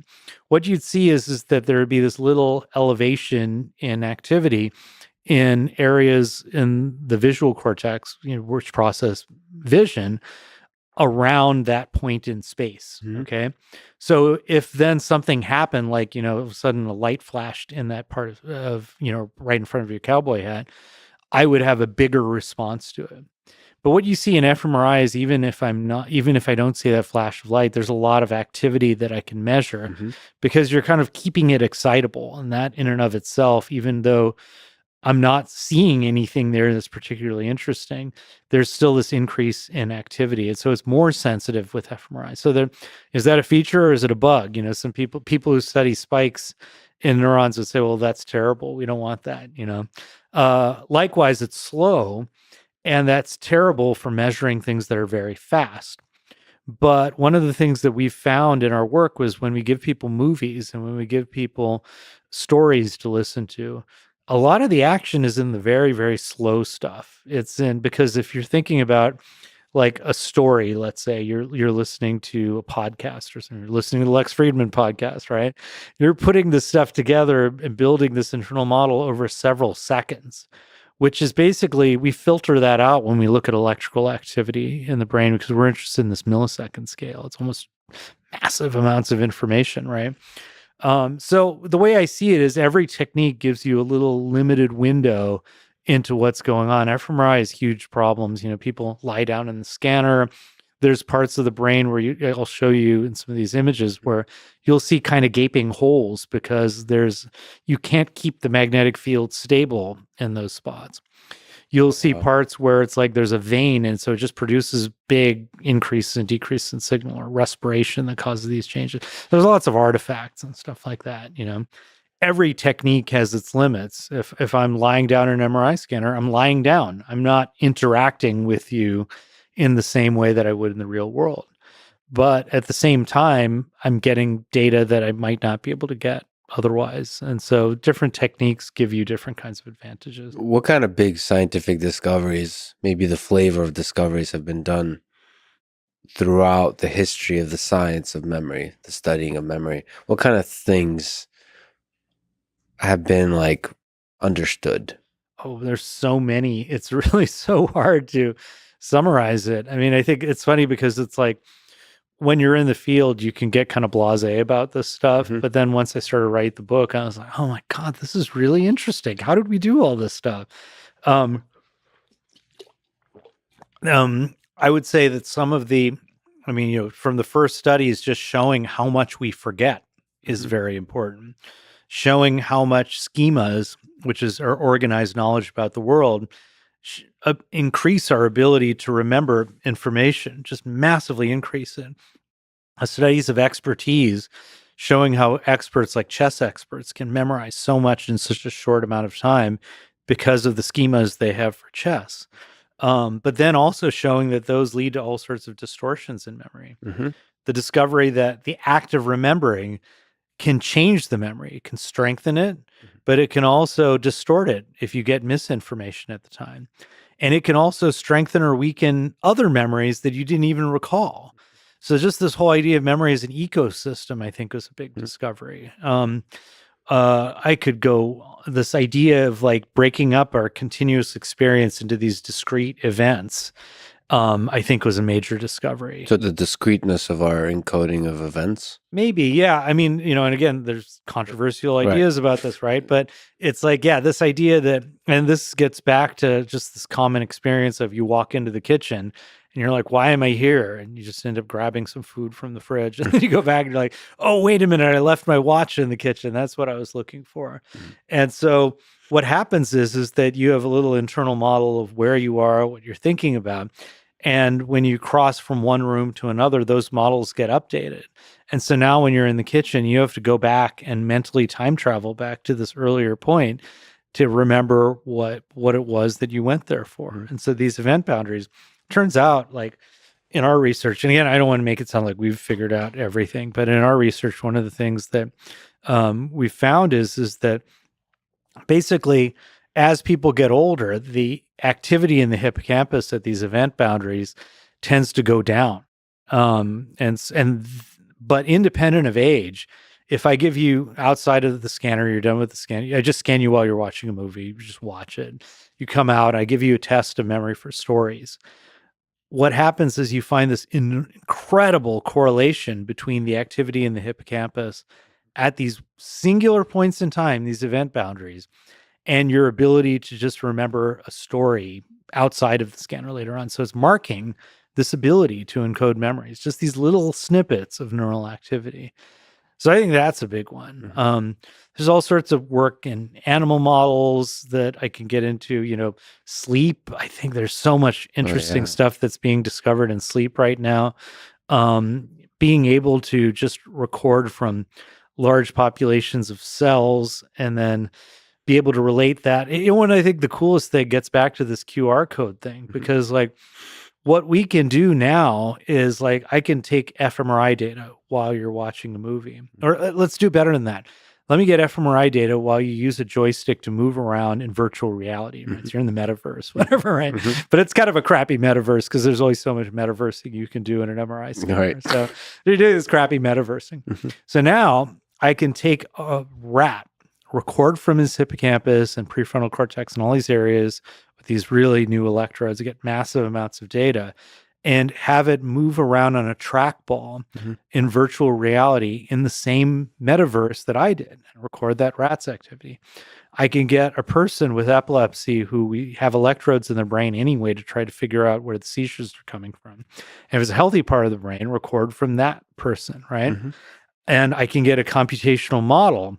And one of the brand new members in my lab, Tyler Bond, is just doing some great stuff. He relates computer vision models and looks at the weaknesses of computer vision models and relates it to what the brain does well. Nice. And so you can actually take a ground truth, code for the metaverse, basically, and you can feed in the visual information, let's say the sensory information or whatever that's coming in, to a computational model that's designed to take real world inputs, right? And you could basically tie them all together by virtue of the state spaces that you're measuring in neural activity in these different formats and these different species and in the computational model. which is I just find that mind blowing. You could do different kinds of analyses on language and basically come up with just like basically it's the guts of LLMs, right? You could do analyses on language, and you could do analyses on, sentiment analyses of emotions and so forth, and put all this stuff together. I mean, it's almost too much, but if you do it right and you do it in a theory driven way, as opposed to just throwing all the data at the wall and see what sticks, I mean, that to me is just exceptionally powerful. So you can take fMRI data across species and across different types of humans or conditions of humans, and construct models that help you find the commonalities, or like the core thing that makes somebody navigate through the metaverse, for example. Yeah. Yeah. I mean, more or less. I mean, there's a lot of details, but yes, I think, and not just fMRI, but you can relate it to, like I said, recordings from large populations of neurons that could be taken in a human or even in a non-human animal that is, where you think it's an anatomical homologue. So that's just mind blowing to me. What's the similarities in humans and mice? That's what Smashing Pumpkins. We're all just rats in a cage. Is that Smashing Pumpkins? Despite all of your rage, Is that Smashing Pumpkins? I think. Despite all of your rage at GIFs, you're still just a rat in a cage. Oh yeah. All right. Good callback. Anyway. Good callback. See, these memory retrieval exercises I'm doing are actually helping you build a lasting memory of this conversation, and it's strengthening the visual thing I have of you with James Brown on stage. It's just becoming stronger and stronger by the second. But anyway, hot tub. But animal studies work here as well. Yeah. So let's go to the. So I think I've got great colleagues who I talk to who study memory in mice. And there's some. One of the valuable things in those models is you can study neural circuits in an enormously targeted way, because you could do these genetic studies, for instance, where you can manipulate like particular groups of neurons, and it's just getting more and more targeted to the point where you can actually turn on a particular kind of memory just by activating a particular set of neurons that was active during an experience, right? So there's a lot of conservation of some of these neural circuits across, evolution in mammals, for instance. And then some people would even say that there's genetic mechanisms for learning that are conserved even going back far, far before. But let's go back to the mice and humans question, right? There's a lot of differences. So for one thing, the sensory information is very different. Mice and rats explore the world largely through smelling, olfaction, but they also have vision that's kind of designed to kind of catch death from above. So it's like a very big view of the world. And we move our eyes around in a way that focuses on particular spots in space, where you get very high resolution from a very limited set of spots in space. So that makes us very different in that way. We also have all these other structures as social animals that allow us to respond differently. There's language, there's like, so you name it, there's obviously gobs of differences. Humans aren't just giant rats. There's much more complexity to us. Timescales are very important. So primate brains and human brains are especially good at integrating and holding on to information across longer and longer periods of time, right? And also, finally, it's like our history of training data, so to speak, is very, very different than, a human's world is very different than a wild mouse's world. And a lab mouse's world is extraordinarily impoverished relative to an adult human, But still, what can you understand by studying mice? I mean, just basic, almost behavioral stuff about memory? Well, yes, but that's very important, right? So you can understand, for instance, how do neurons talk to each other? Right. That's a really big, big question. Neural computation in and of itself, you'd think it's the most simple question, right? Not at all. I mean, it's a big, big question. And understanding how two parts of the brain interact, meaning that it's not just one area speaking. It's not like, it's not like Twitter where one area of the brain's shouting and then another area of the brain's just stuck listening to this crap. It's like they're actually interacting on the millisecond scale, right? How does that happen? And how do you regulate those interactions, these dynamic, interactions? We're still figuring that out, but that's going to be coming largely from model systems that are easier to understand. You can do manipulations like drug manipulations to manipulate circuits and use viruses and so forth and lasers to turn on circuits that you just can't do in humans. So I think there's a lot that can be learned from mice. There's a lot that can be learned from non-human primates. And then there's a lot that you need to learn from humans. And I think, unfortunately, some of the people in the National Institutes of Health think you can learn everything from the mouse. It's like, why study memory in humans when I could study learning in a mouse? And just like, oh my God, I'm going to get my funding from somewhere else. So, Well, let me ask you some random, fascinating questions. yeah, sure. How does deja vu work? So deja vu is, it's actually one of these things. I think that some of the surveys suggest that like 75% of people report having a deja vu experience one time or another. I don't know where that came from, but I've polled people in my class and most of them say they've experienced deja vu. It's this kind of sense that I've experienced this moment sometime before. I've been here before. And actually, there's all sorts of variants of this. The French have all sorts of names for various versions of this. Jamais vu, parlez-vous, I don't know, whatever. It's like all these different vus. Yeah. But deja vu is the sense that it can be like almost disturbing, intense sense of familiarity. So there was a researcher named Wilder Penfield. Actually, this goes back even earlier to some of the earliest, like Hewlings Jackson was this neurologist who who did a lot of the early characterizations of epilepsy.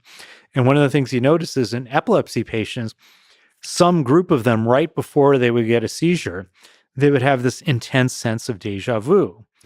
So it's this artificial sense of familiarity. It's a sense of having a memory that's not there, right? And so what was happening was there was electrical activity in certain parts of these brains. And so this guy Penfield later on, when he was trying to look for how do we map out the brain to figure out which parts we want to remove and which parts don't we, he would stimulate parts of the temporal lobes of the brain and find you could elicit the sense of deja vu. Sometimes you'd actually get a memory that a person would re-experience just from electrically stimulating some parts. Sometimes, though, they just have this intense feeling of being somewhere before. And so one theory, which I really like, is that in higher order areas of the brain, they're integrating from many, many different sources of input. What happens is that they're tuning themselves up every time you process a similar input, right? And so that allows you to just get this kind of a fluent sense that I'm very familiar. You're very familiar with this place, right? And so just being here, you're not going to be moving your eyes all over the place because you kind of have an idea of where everything is. And that fluency gives you a sense of like, I'm here. Now I wake up in my hotel room and I have this very unfamiliar sense of where I am, right?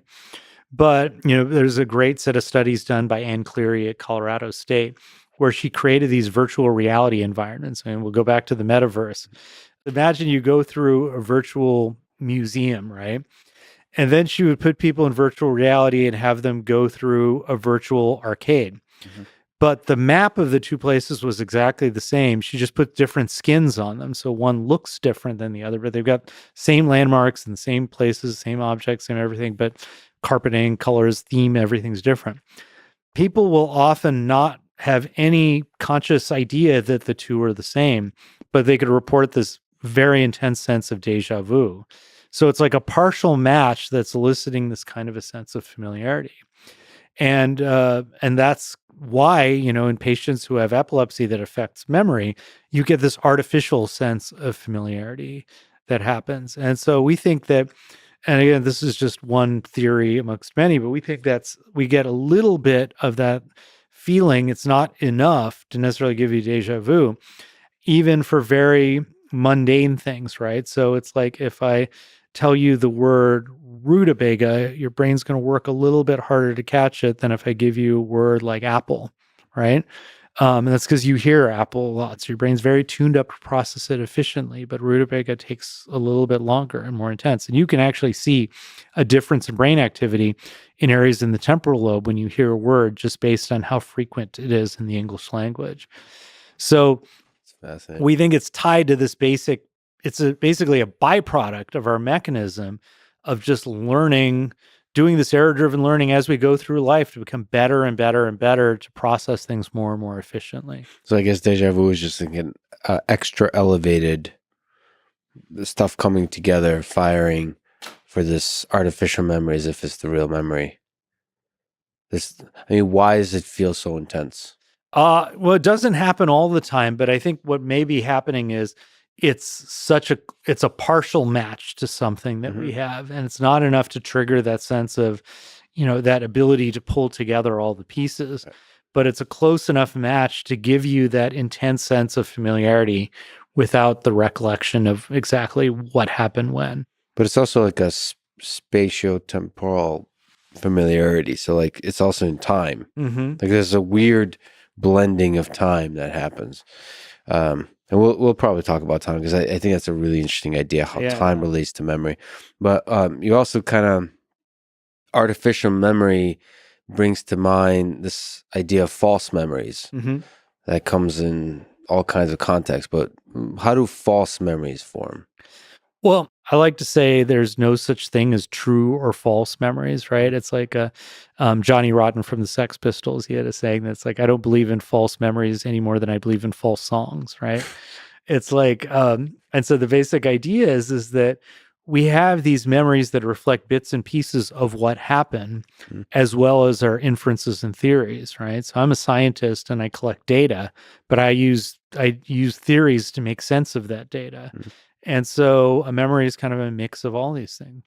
So where memories can go off the deep end and become what we would call conventionally as false memories are sometimes little distortions where we filled in the blanks, the gaps in our memory based on things that we know, but don't actually correspond to what happened, right? If I were to tell you that I'm like, a story about this person who's like worried that they have cancer or something like that. And then, they see a doctor and the doctor says, well, things are very much like you would have expected, or like, what you were afraid of or something. When people remember that, they'll often remember, well, the doctor told the patient that he had cancer, even if that wasn't in the story, because they're infusing meaning into that story, right? So that's a minor distortion. But what happens is that sometimes things can really get out of hand where people have trouble telling the difference between things that they've imagined versus things that happen. But also, as I told you, the act of remembering can change the memory.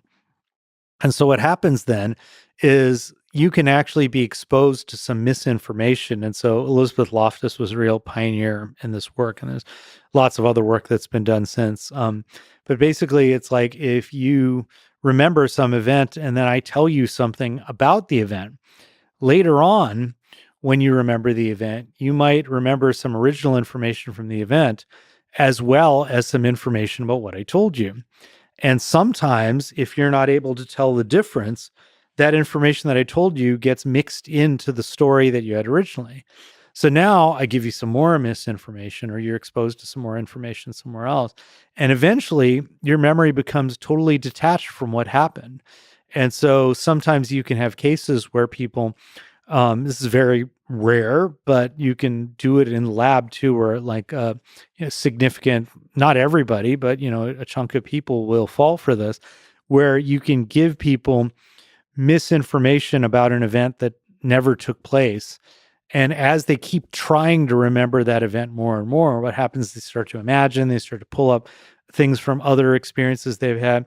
And eventually they can stitch together a vivid memory of something that never happened, because they're not remembering an event that happened. They're remembering the act of trying to remember what happened and basically putting it together into the wrong story. So it's fascinating because this could probably happen at a collective level. Like this is probably what successful propaganda machines aim to do. This creating false memory across thousands, if not millions of minds. Yeah, absolutely. I mean, this is exactly what they do. And so all these kind of foibles of human memory get magnified when you start to have social interactions. There's a whole literature on something called social contagion, which is basically when misinformation spreads like a virus. Like you remember the same thing that I did, but I give you a little bit of wrong information, then that becomes part of your story of what happened. Because once you and I share a memory, like I tell you about something I've experienced and you tell me about your experience of the same event, Hmm. it's no longer your memory or my memory, it's our memory. Hmm. And so now the misinformation spreads. And the more you trust someone or the more powerful that person is, the more of a voice they have in shaping that narrative, right? And there's all sorts of interesting ways in which misinformation can happen. There's a great example of when John McCain and George Bush Jr. were in a primary, and there are these polls where they would do these, like, I guess they were like not robocalls, but real calls where they would poll voters, but they actually inserted some misinformation about McCain's beliefs on taxation, I think, and maybe it was something about illegitimate children, or I don't really remember. But they included misinformation in the question that they asked, like, how do you feel about the fact that he wants to do this or something? And so people would end up becoming convinced he had these, policy things or these personal things that were not true, just based on the polls that were being used. So it was a case where, interestingly enough, the people who were using misinformation were actually ahead of the curve relative to the scientists who were trying to study these effects in memory. Yeah, it's really interesting. So it's not just about truth and falsehoods, like us as intelligent reasoning machines, but it's the formation of memories where they become like visceral. You can rewrite history. If you just look throughout the 20th century, some of the dictatorships with Nazi Germany, with the Soviet Union, effective propaganda machines can rewrite our conceptions of history, how we remember our own culture, our upbringing, all this kind of stuff. And you could do quite a lot of damage in this way. And then there's probably some kind of social contagion happening there. Like certain ideas that are maybe initiated by the propaganda machine can spread faster than others. You could see that in modern day, certain conspiracy theories, there's just something about them that they are like really effective at spreading. There's something sexy about them to people, to where something about the human mind eats it up and then uses that to construct memories as almost as if they almost were there to witness whatever the content of the conspiracy theory is. It's fascinating because once you feel like you remember a thing, I feel like there's a certainty. It emboldens you to like say stuff. Like you really like. It's not just you believe an idea is true or not. You're like it's at the core of your being that you feel like you were there to watch the thing happen. Yeah, I mean, there's so much in what you're saying. I mean, one of the things is that people's sense of collective identity is very much tied to shared memories. If we have a shared narrative of the past, or even better, if we have a shared past, we will feel more socially connected with each other. And I will feel part of this group. They're part of my tribe if I remember the same things in the same way. And you brought up this weaponization of history.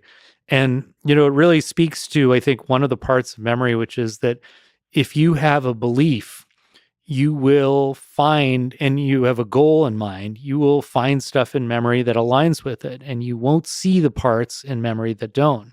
So a lot of the stories we put together are based on our perspectives, right? And so let's just zoom out for the moment from like misinformation, take something even more fascinating but not as like scary.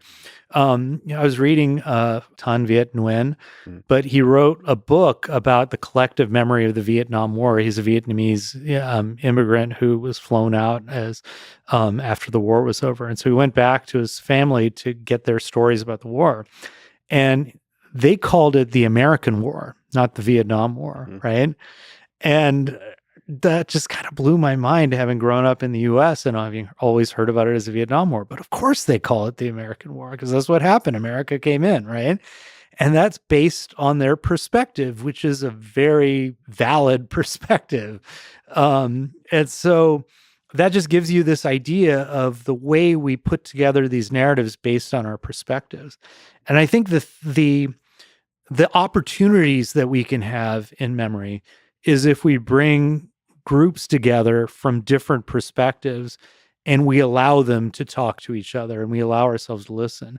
I mean, right now you'll hear a lot of just jammering, people going blah blah blah about free speech, but they just want to listen to themselves, right? I mean, it's like, let's face it, the old days before people were supposedly woke, they were trying to ban Two Live Crew, or just think about Lenny Bruce got canceled for cursing. Jesus Christ, it's like Yeah. this is nothing new. Yeah. People Continue. don't like to hear things that disagree with them, but if you're you can see two situations in groups with memory. One situation is you have like people who are very dominant who just take over the conversation, and they basically, what happens is the group remembers less from the experience and they remember more of what the dominant narrator says, right? Mhm. Now, if you have a diverse group of people, and I don't mean diverse in necessarily the human resources sense of the Mhm. word, I mean diverse in any way you want to take it, right? But diverse in every way, hopefully. And you give everyone a chance to speak and everyone's being appreciated for their unique contribution, you get more accurate memories and you get more information from it, right? Even two people who come from very similar backgrounds, if you can appreciate the unique contributions that each one has, you can do a better job of generating information from memory. And that's a way to inoculate ourselves, I believe, from misinformation in the modern world. But like everything else, it requires a certain tolerance for discomfort. And I think when we don't have much time, and I think when we're stressed out and when we are just tired, it's very hard to tolerate discomfort. And I mean, social media has a lot of opportunity for this because it enables this distributed one-on-one interaction that you're talking about where everybody has a voice, but still our natural inclination, you see this on social media, is there's a natural clustering of people and opinions, and you just kind of form these kind of bubbles. I think to me personally, I think that's a technology problem that could be solved. If there's a little bit of interaction, kind, respectful, compassionate interaction with people that have a very different memory, that respectful interaction will start to intermix the memories and ways of thinking to where you're slowly moving towards truth. But that's a technology problem because naturally, left to our own devices, we want to cluster up in a tribe. Yeah, and that's the human problem. I think a lot of the problems that come up with technology aren't the technology itself as much as the fact that people adapt to the technology in maladaptive ways. I mean, one of my fears about AI is not what AI will do, but what people will do. I mean, take text messaging, right? It's like it's a pain in the ass to text people, at least for me. And so what happens is the communication becomes very Spartan and devoid of meaning, right? It's just very telegraphic. And that's people adapting to the medium, right? I mean, look at you. You've got this keyboard, right? That's like got these like dome shaped things, and you've adapted to that to communicate, right? That's not the technology adapting to you. That's you adapting to the technology. And I think with, one of the things I learned when Google started to introduce autocomplete in emails, I started to use it. And about a third of the time I was like, this isn't what I want to say. A third of the time I'd be like, this is exactly what I wanted to say. And a third of the time I was saying, well, this is good enough. I'll just go with it. Right. And so what happens is it's not that the technology necessarily is doing anything so bad as much as it's just going to constrain my language because I'm just doing what's being suggested to me.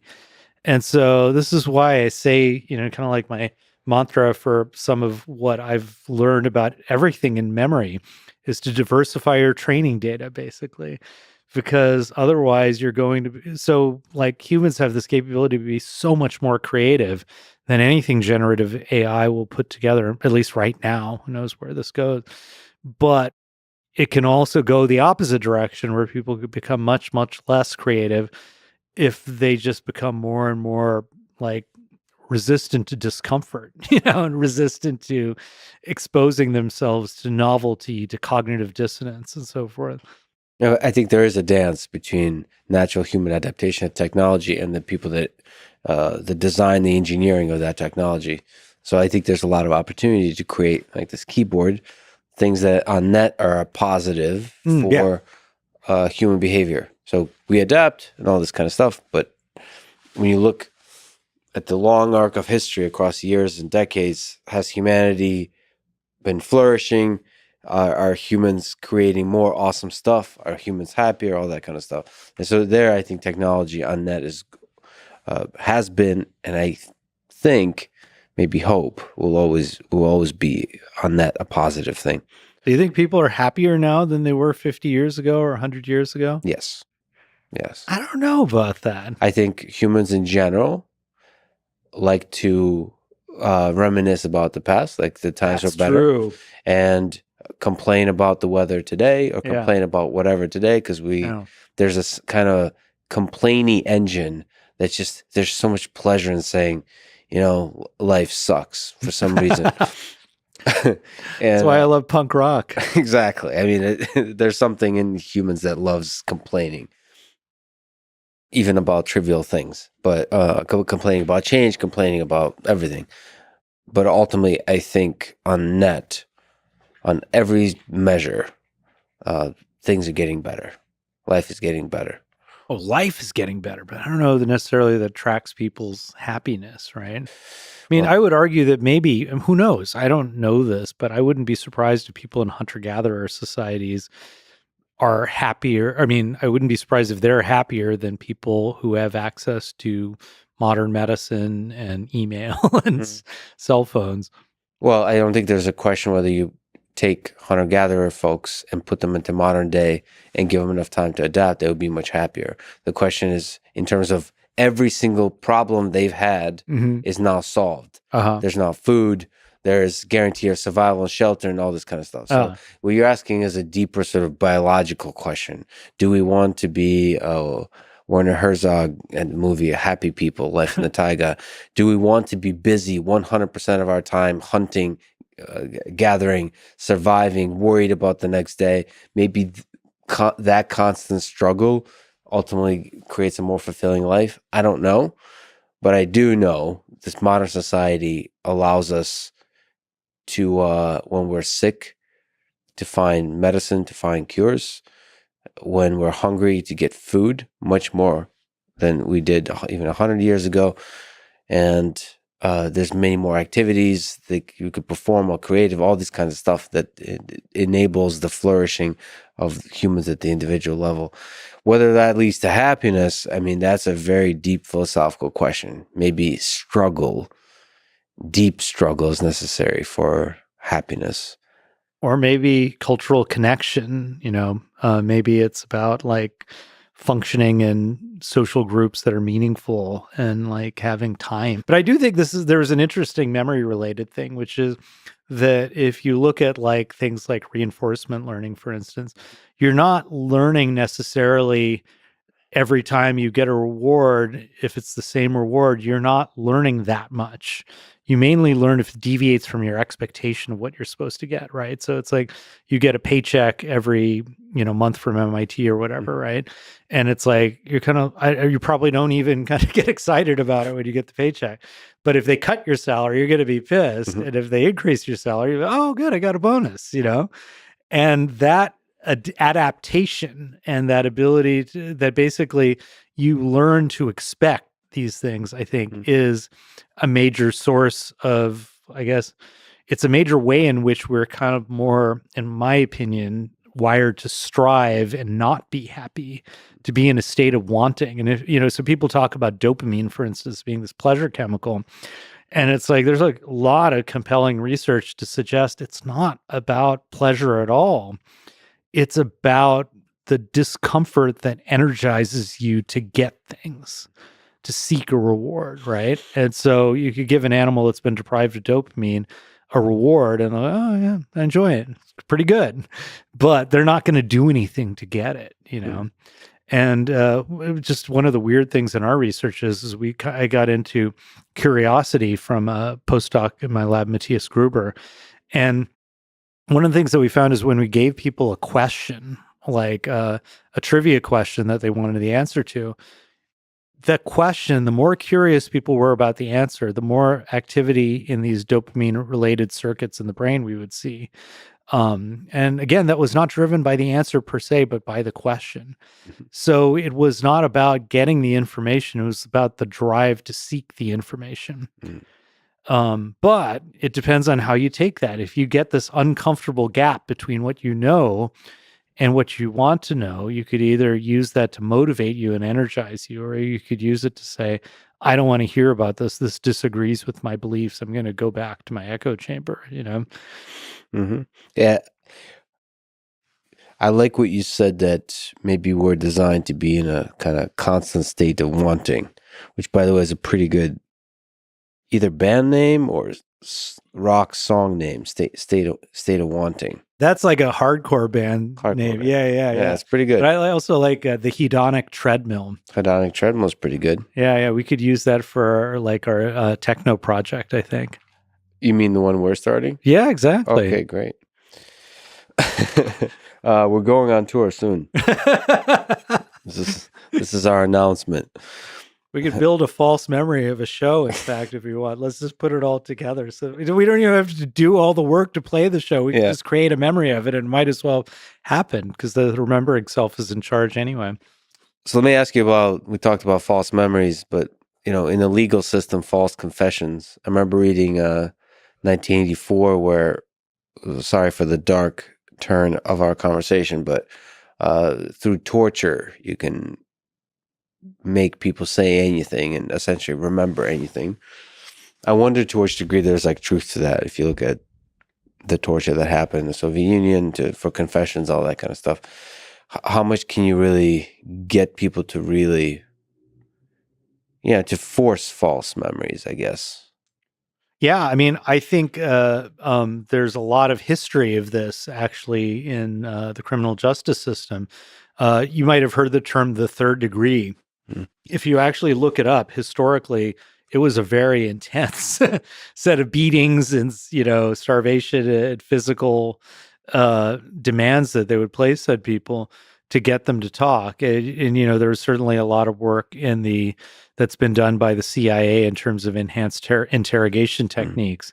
And from what I understand, the research actually shows that they just produce what people want to hear, not necessarily the information that is being looked for. And the reason is that, I mean, there's different reasons. I mean, one is people just get tired of being tortured and just say whatever. But another part of it is that you create a very interesting set of conditions where there's an authority figure telling you something that you did this. We know you did this. We have witnesses saying you did this. So now you start to question yourself. Then they put you under stress. Maybe they're not feeding you. Maybe they're kind of like making you be cold or, exposing you to like music that you can't stand or something, whatever it is, right? It's like they're creating this physical stress. And so stress starts to starts to downregulate the prefrontal cortex. You're not necessarily as good at monitoring the accuracy of stuff. Then they start to get nice to you and they say, imagine, okay, I know you don't remember this, but maybe we can walk you through how it could have happened. And they feed you the information. And so you're in this weakened mental state and you're being encouraged to imagine things by people who give you a plausible scenario. Mm-hmm. And at some point, certain people can be very coaxed into creating a memory for something that never happened. And there's actually some pretty convincing cases out there where you don't know exactly the truth. There's a sheriff, for instance, who came to believe that he had a false memory. That he had a memory of doing sexual abuse based on, essentially, I think it was, I'm not going to tell the story because I don't remember it well enough to necessarily accurately give it to you, but people could look this stuff up. There are definitely stories out there like this where people confess to crimes that they just didn't do and objective evidence came out later on. But there's a basic recipe for it, which is you feed people the information that you want them to remember. Mm-hmm. You stress them out. You have an authority figure kind of like pushing this information on them. Or you motivate them to produce the information you're looking for. And that pretty much over time, gives you what you want. It's really tragic that centralized power can use these kinds of tools to destroy lives. Sad. Since there's a theme about music throughout this conversation, one of the best topics for songs is heartbreak, love in general, but heartbreak. Why and how do we remember and forget heartbreak? Asking for a friend. Oh God, that's so hard to asking for a friend. I love that. Oh, it's such a hard one. Well, so I mean, part of this is we tend to go back to particular times that are the more emotionally intense periods.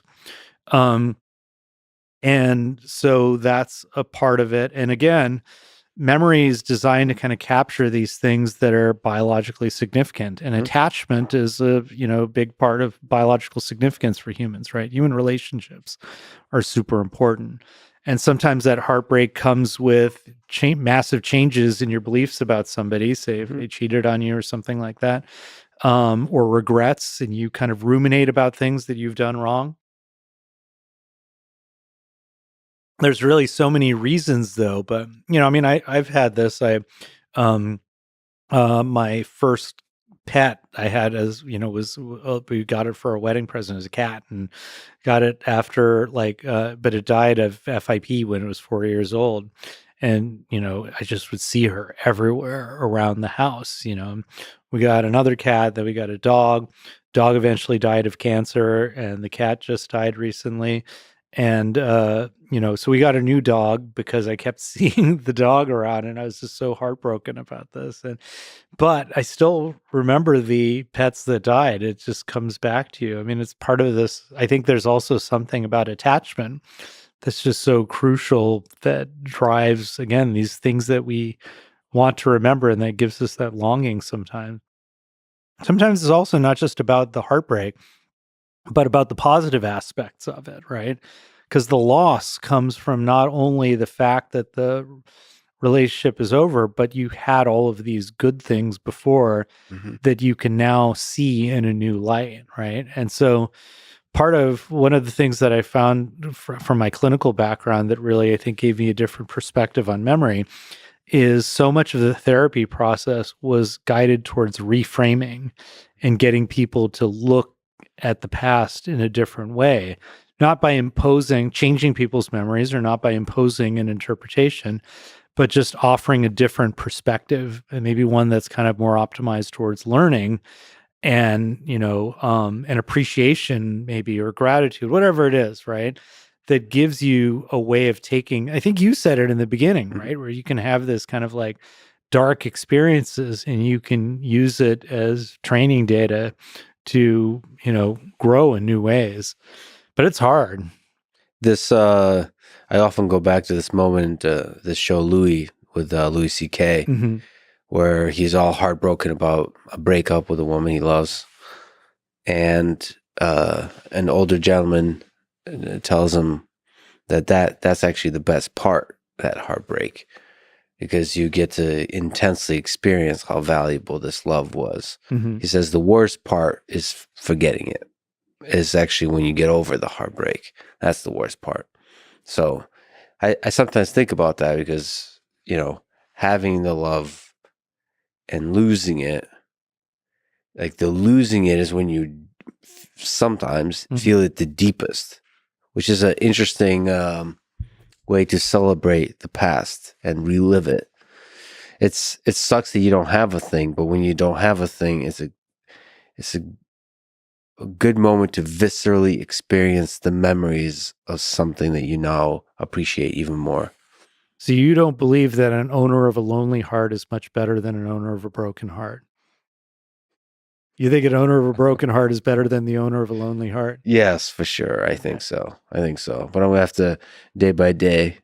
I don't know. I'm gonna have to listen to some more Bruce Springsteen to figure that one out.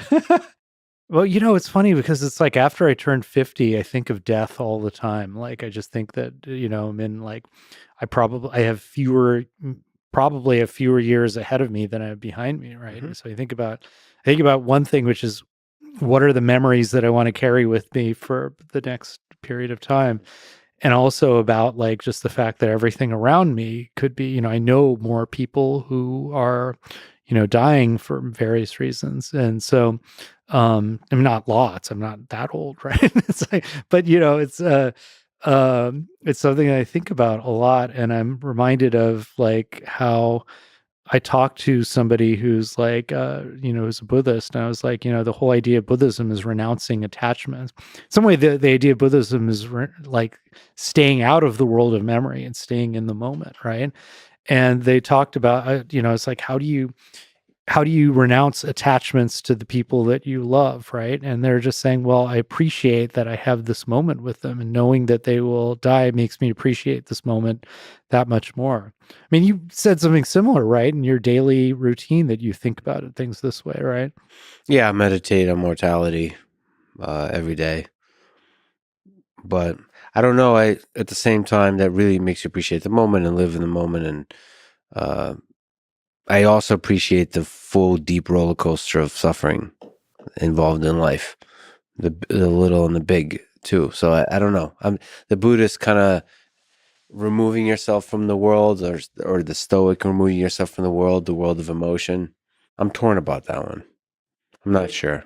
Well, this is where Hinduism and Buddhism, or at least some strains of Hinduism and Buddhism, differ. In Hinduism, like if you read the Bhagavad Gita, the philosophy is not one of renouncing the world, because the idea is that not doing something is no different than doing something, right? Mm. So what they argue, and again, you could interpret it in different ways, positive and negative, but the argument is that you don't want to renounce action, but you want to renounce the fruits of the action. Mm-hmm. You don't do it because of the outcome, you do it because of the process, because the process is part of the balance of the world that you're trying to preserve, right?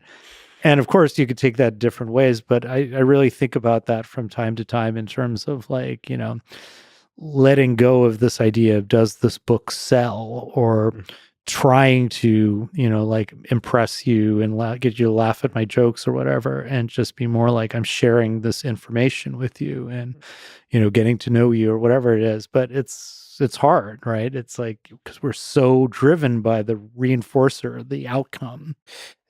You're just part of the process of telling the joke, and if I laugh or not, that's up to the universe to decide. Yep, it's my dharma. How does studying memory affect your understanding of the nature of time? So, like, we've been talking about us living in the present and making decisions about the future, standing on the foundation of these memories and narratives about the memories that we've constructed. So it feels like it does weird things to time. Yeah, and the reason is that in some sense, I think, especially the farther we go back, I mean, there's all sorts of interesting things that happen. So your sense of like, if I ask you, how different does 1 hour ago feel from 2 hours ago, you'd probably say pretty different. But if I ask you, okay, go back 1 year ago versus 1 year and 1 hour ago, it's the same difference in time. It won't feel very different, right? So there's this kind of compression that happens as you look back farther in time. So that it's kind of like why when you're older, the difference between somebody who's like 50 and 45 doesn't seem as big as the difference between like 10 and 5 or something, right? When you're 10 years old, everything seems like it's a long period of time. Here's the point is that, so one of the interesting things that I found when I was working on the book actually was during the pandemic, I just decided to ask people in my class when we were doing the remote instruction. So one of the things I did was I would poll people. And so I just asked people, do you feel like the days are moving by slower or faster or about the same? Almost everyone in the class said that the days were moving by slower. So then I would say, okay, so do you feel like the weeks are passing by slower, faster, or the same? And the majority of them said that the weeks were passing by faster. So according to the laws of physics, I don't think that makes any sense, right? Yeah. But according to memory, it did, because what happened was people were doing the same thing over and over in the same context. And without that change in context, their feeling was that they were in one long, monotonous event. And so, but then at the end of the week, you look back at that week and you say, well, what happened? I have no memories of what happened. So the week just went by without even my noticing it. But that week went by during the same amount of time as an eventful week where you might have been going out, hanging out with friends on vacation or whatever, right? It's just that nothing happened because you're doing the same thing over and over. So I feel like memory really shapes our sense of time, but it does so in part because context is so important for memory. Well, that compression you mentioned, it's an interesting process. Because when I think about when I was like 12 or 15, I just fundamentally feel like the same person. It's interesting what that compression does. It makes me feel like we're all connected, not just amongst humans and spatially, but back in time. There's a kind of eternal nature, like the timelessness, I guess, to life. That could be also a genetic thing just for me. I don't know if everyone agrees to this view of time, but to me, it all feels the same. Like you don't feel the passage of time, or? No, I feel the passage of time in the same way that your students did from day to day. Mm-hmm. There's certain markers that let you know that time has passed. You celebrate birthdays and so on. But the core of who I am and who others I know are or events, it like that compression of my understanding of the world removes time. Because time is not useful for the compression. So like the details of that time, at least for me, is not useful to understanding the core of the thing. So maybe what it is that you really like to see connections between things. This is like really what motivates me in science actually too. But it's like when you start recalling the past to, and seeing the connections between the past and present, now you have this kind of web of interconnected memories, right? And so I can imagine in that sense, there is this kind of the present is with you, right? But what's interesting about what you said too that struck me is that your 16-year-old self was probably very complex, And I, by the way, I'm the same way, but it's like it really is the source of a lot of darkness for me. So, but when like you can look back at like, let's say you hear a song that you used to play like before you would go do a sports thing or something like that. And you might not think of yourself as an athlete, but once you get back to that you mentally time travel to that particular thing, you open up this little compartment of yourself that wasn't there before, right? That didn't seem accessible before.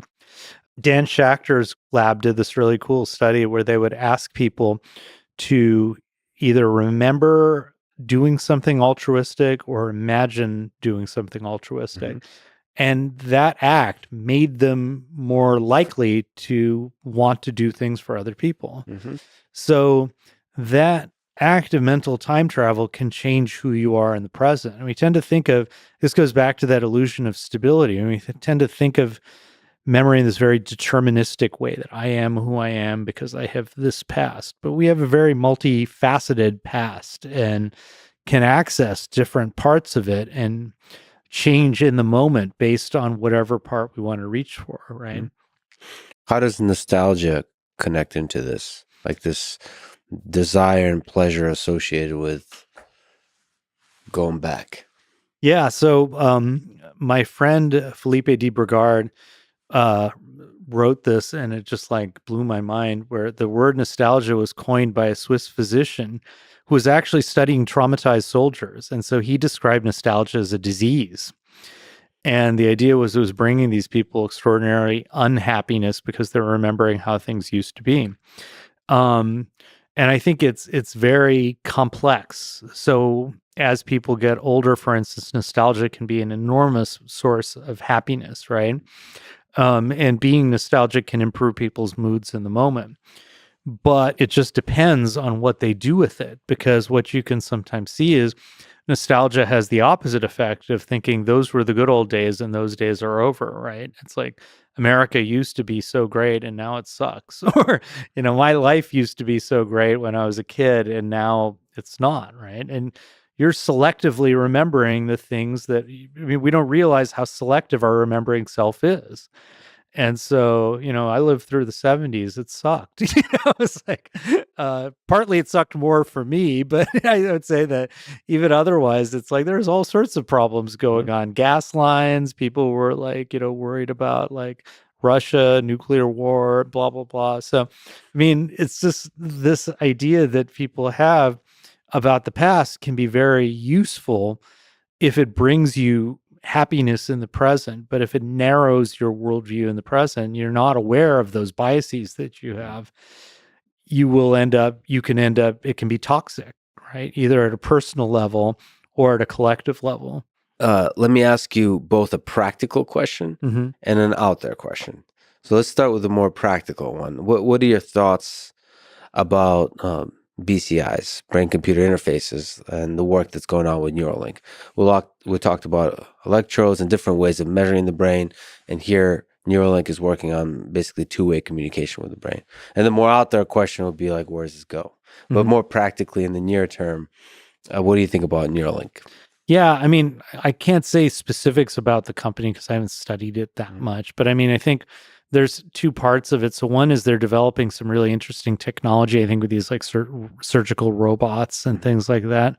Um, BCI though has like a whole lot of innovation going on, and I'm not necessarily seeing any scientific evidence from Neuralink, and maybe that's just because I'm not looking for it, but I'm not seeing the evidence that they're anywhere near where the scientific community is. And there's lots of startups that are doing incredibly innovative stuff. One of my colleagues, Sergey Stavisky, is just like a genius in this area, and they're working on it. I think speech prosthetics like that are incorporating, decoding techniques with AI and, movement prosthetics. This is just like the rate of progress is just enormous. So part of the technology is having good enough data and understanding which data to use and what to do with it, right? And then the other part of it then is the algorithms for decoding it and so forth. And I think part of that has really resulted in some real breakthroughs in neuroscience as a result. So there's lots of new technologies like neuropixels, for instance, that allow you to harvest activity from many, many neurons from a single electrode. I know Neuralink has some technologies that are also along these lines, but I haven't, again, because they do their own stuff. The scientific community doesn't see it, right? Um, but I think BCI is much, much bigger than Neuralink, and there's just so much innovation happening. I think the interesting question, which we may be getting into, is I was talking to Sergey a while ago about, so a lot of language is not just what we hear and what we speak, but also our intentions and our internal models. And, so are you really going to be able to restore language without dealing with that part of it? And he brought up a really interesting question, which is the ethics of reading out people's intentions and understanding of the world, as opposed to the more, the more concrete parts of hearing and producing movements, right? Just so we're clear, because you said a few interesting things. When we talk about language and BCIs, what we mean is getting signal from the brain and generating the language. Say you're not able to actually speak, it's as a kind of linguistic prosthetic, or it's able to speak for you exactly what you wanted to say. And then the deeper question is, well, saying something isn't just the letters, the words you're saying, it's also the intention behind it, the feeling behind all that kind of stuff. And is it ethical to reveal that full shebang, the full context of what's going on in our brain? That's really interesting. That's really interesting. I mean, our thoughts. Is it ethical for anyone to have access to our thoughts? Because right now the resolution is so low that we're okay with it, even doing studies and all this kind of stuff.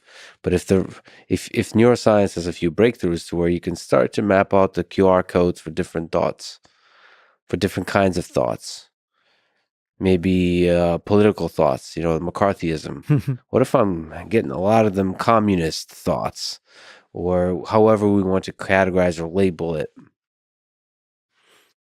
That's interesting. That's really interesting. I think ultimately the more transparency there is about the human mind, the better it is. But there could be always intermediate battles with how much control does a centralized entity have, like a government and so on. What is the regulation? What are the rules? What's legal and illegal? If you talk about the police, whose job is to track down criminals and so on, and you look at all the history, how the police could be abuse its power to control the citizenry, all that kind of stuff. So people are always paranoid, and rightfully so. It's fascinating. It's really fascinating. We talk about freedom of speech, freedom of thought, which is also a very important liberty at the core of this country and probably humanity, starts to get awfully tricky when you start to be able to collect those thoughts. But what I wanted to actually ask you is, do you think, for fun and for practical purposes, we would be able to modify memories? So how difficult is it how far away we are from understanding the different parts of the brains, everything we've been talking about, in order to figure out how can we adjust this memory at the crude level from unpleasant to pleasant. You talked about we can remember the mall and the people, like location of the people. Can we keep the people and change the place? Like this kind of stuff. How difficult is that? Well, I mean, in some sense, we know we can do it just behaviorally, right? I can Behaviorally, just yes. tell you, under certain conditions anyway, I can give you the misinformation and then you can change the people and the places and so forth, right? On the crude level, there's a lot of work that's being done on a phenomenon called reconsolidation, which is the idea that essentially when I recall a memory, what happens is that the connections between the neurons in that cell assembly that give you the memory are going to be like more modifiable.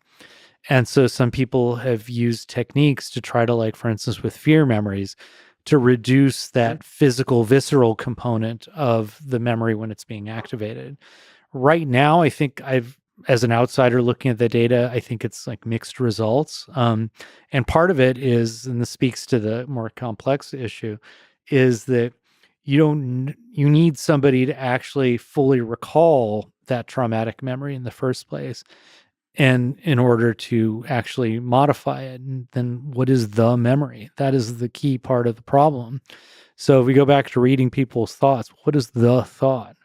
I mean, people can sometimes look at this like behaviorists and go, well, the memory is like, I've given you A and you produce B. But I think that's a very bankrupt concept about memory. I think it's much more complicated than that. And, one of the things that when we started studying naturalistic memory, like memory from movies, that was so hard was we had to change the way we did the studies, because if I show you a movie and I watch the same movie and you recall everything that happened and I recall everything that happened, we might take a different amount of time to do it. We might use different words. And yet to an outside observer, we might have recalled the same thing, right? So it's not about the words necessarily, and it's not about how long we spent or whatever. There's something deeper that is there. That's this idea, but it's like, how do you understand that thought? I encounter a lot of concrete thinking that it's like, if I show a model, like, the visual information that a person sees when they drive, I can basically reverse engineer driving. Well, that's not really how it works. I once saw a talk by somebody, or I saw somebody talking in this discussion between neuroscientists and AI people. And he was saying that the problem with self-driving cars that they had in cities as opposed to highways was that the car was okay at, doing the things it's supposed to, but when there were pedestrians around, it couldn't predict the intentions of people. And so that unpredictability of people was the problem that they were having in, the self-driving car design, because it didn't have a good enough internal model of what the people were, what they were doing, what they wanted.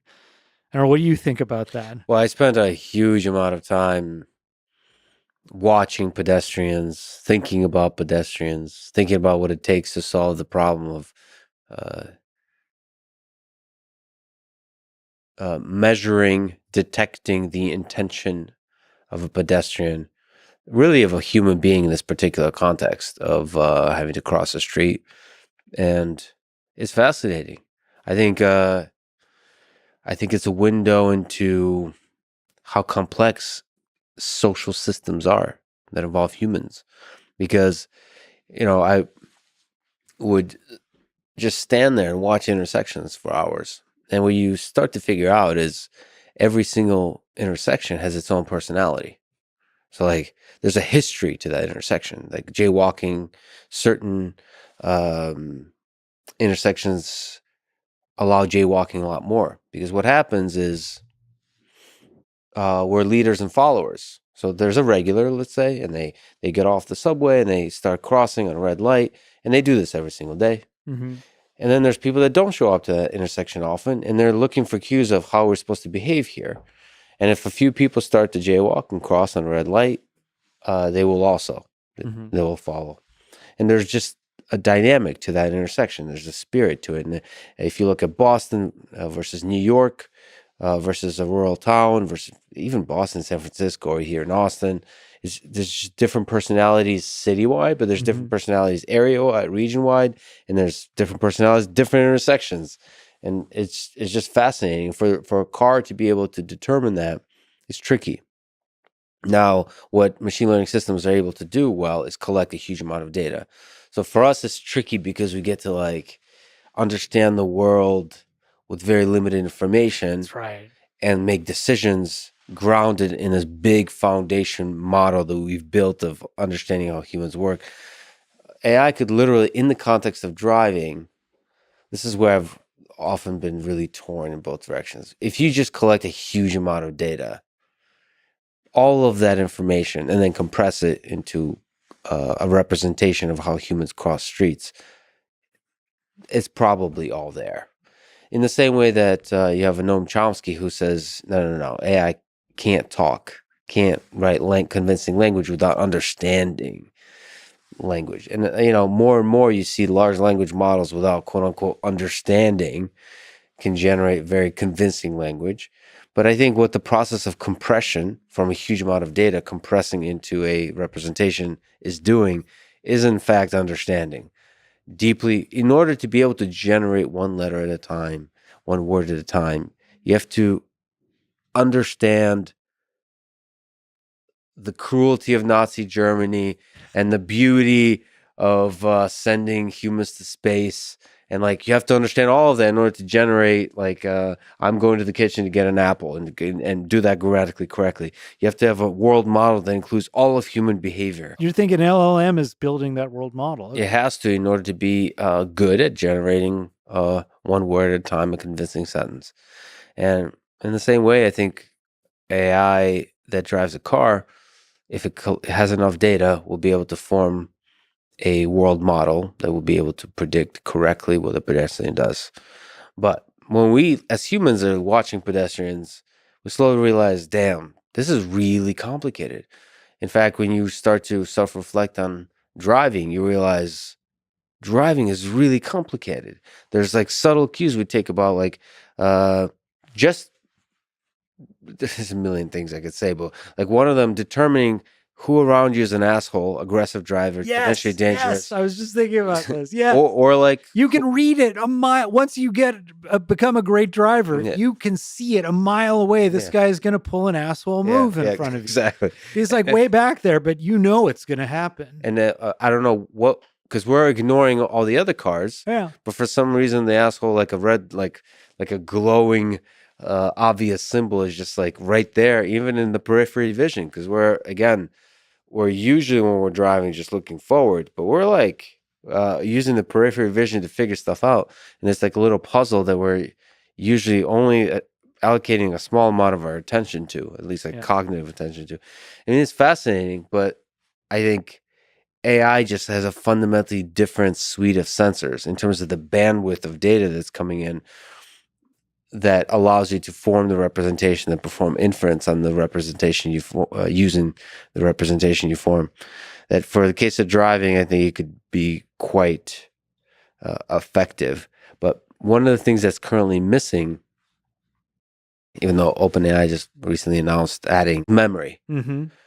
and I did want to ask you, like, how important it is, how difficult is it to add some of the memory mechanisms that you've seen in humans to AI systems?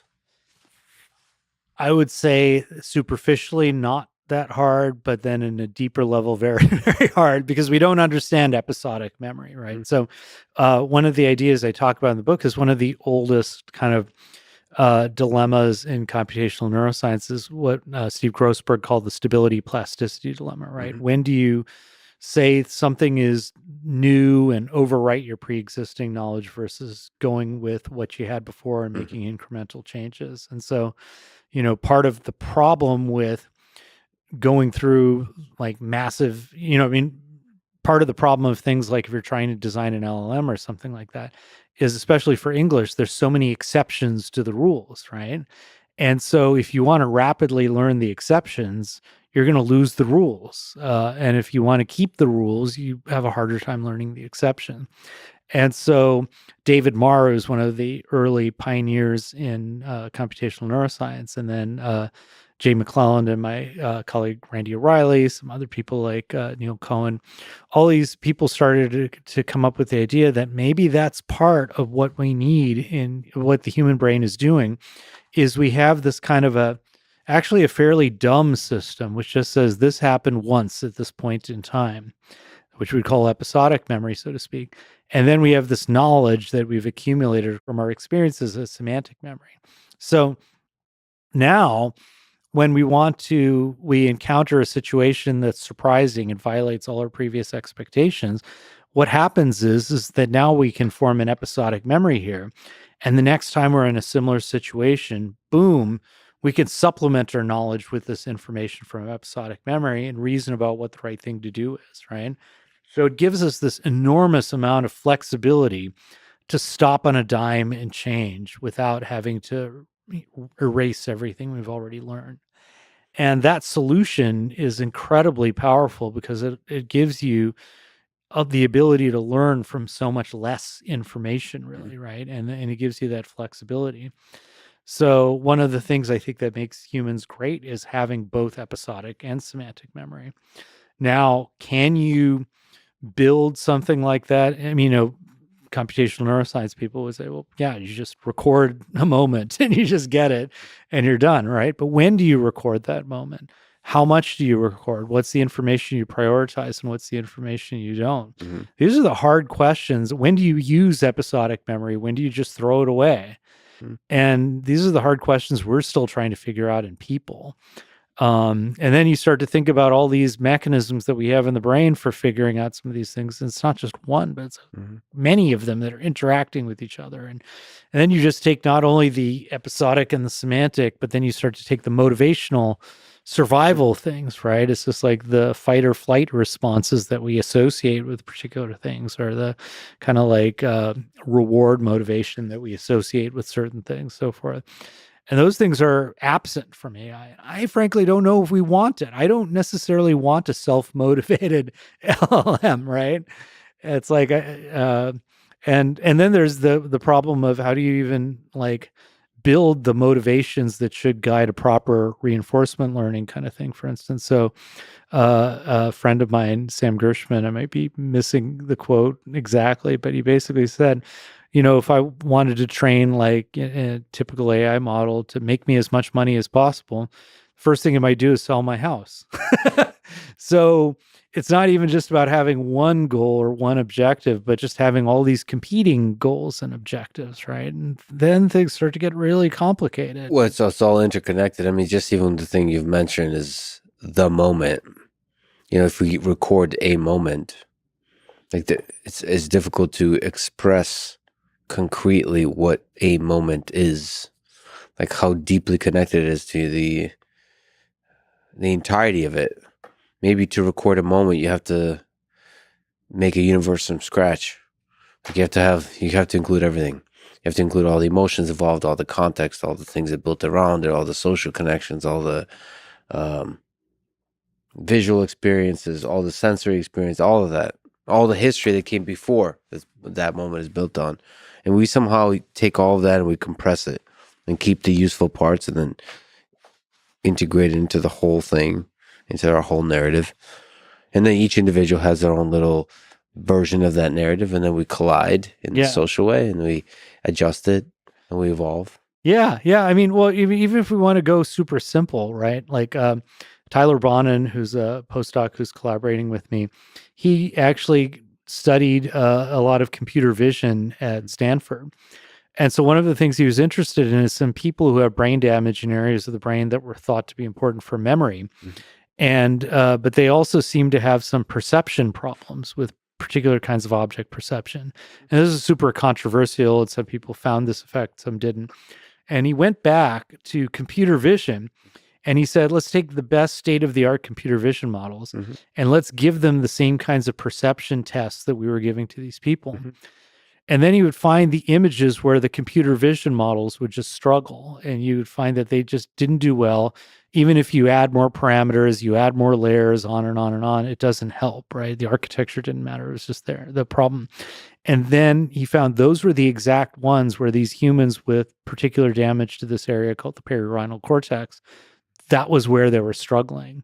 So somehow this brain area was important for being able to do these things that were adversarial to these computer vision models.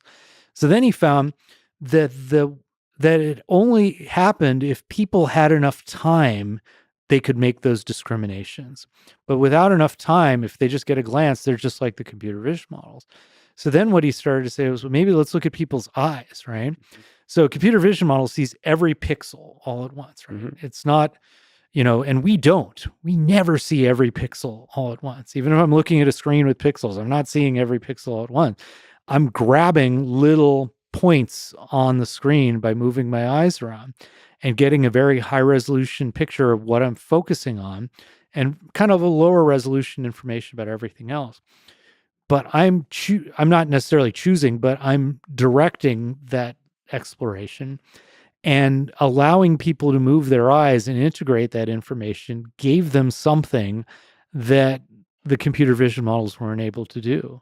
So somehow integrating information across time and getting less information at each step gave you more out of the process. I mean, the process of allocating attention across time seems to be a really important process.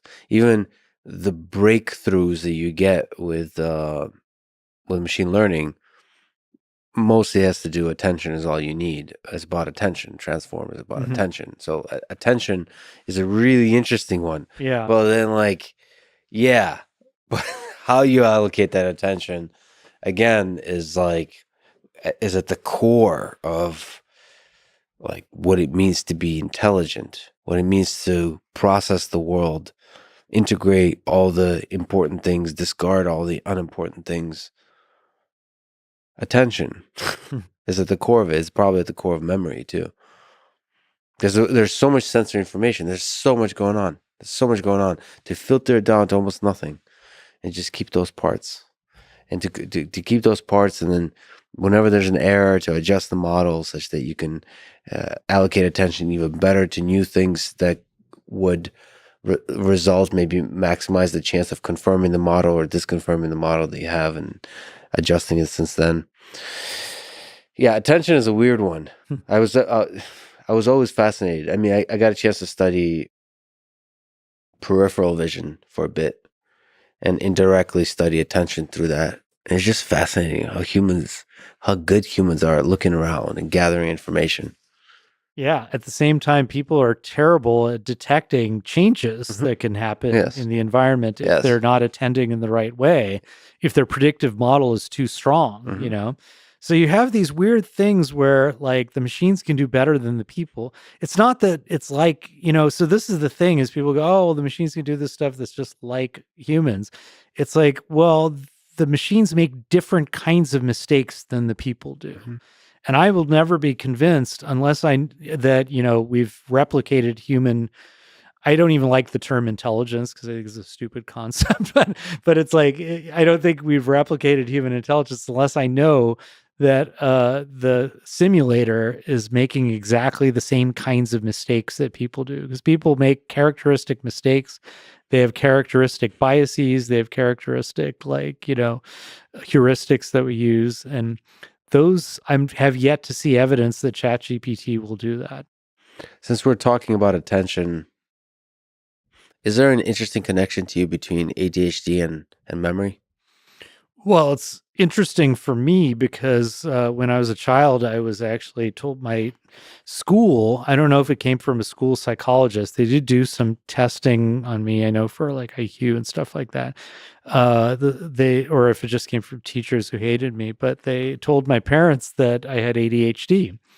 And so this was, of course, in the 70s. So basically, they said, like, he has poor motor control and he's got ADHD.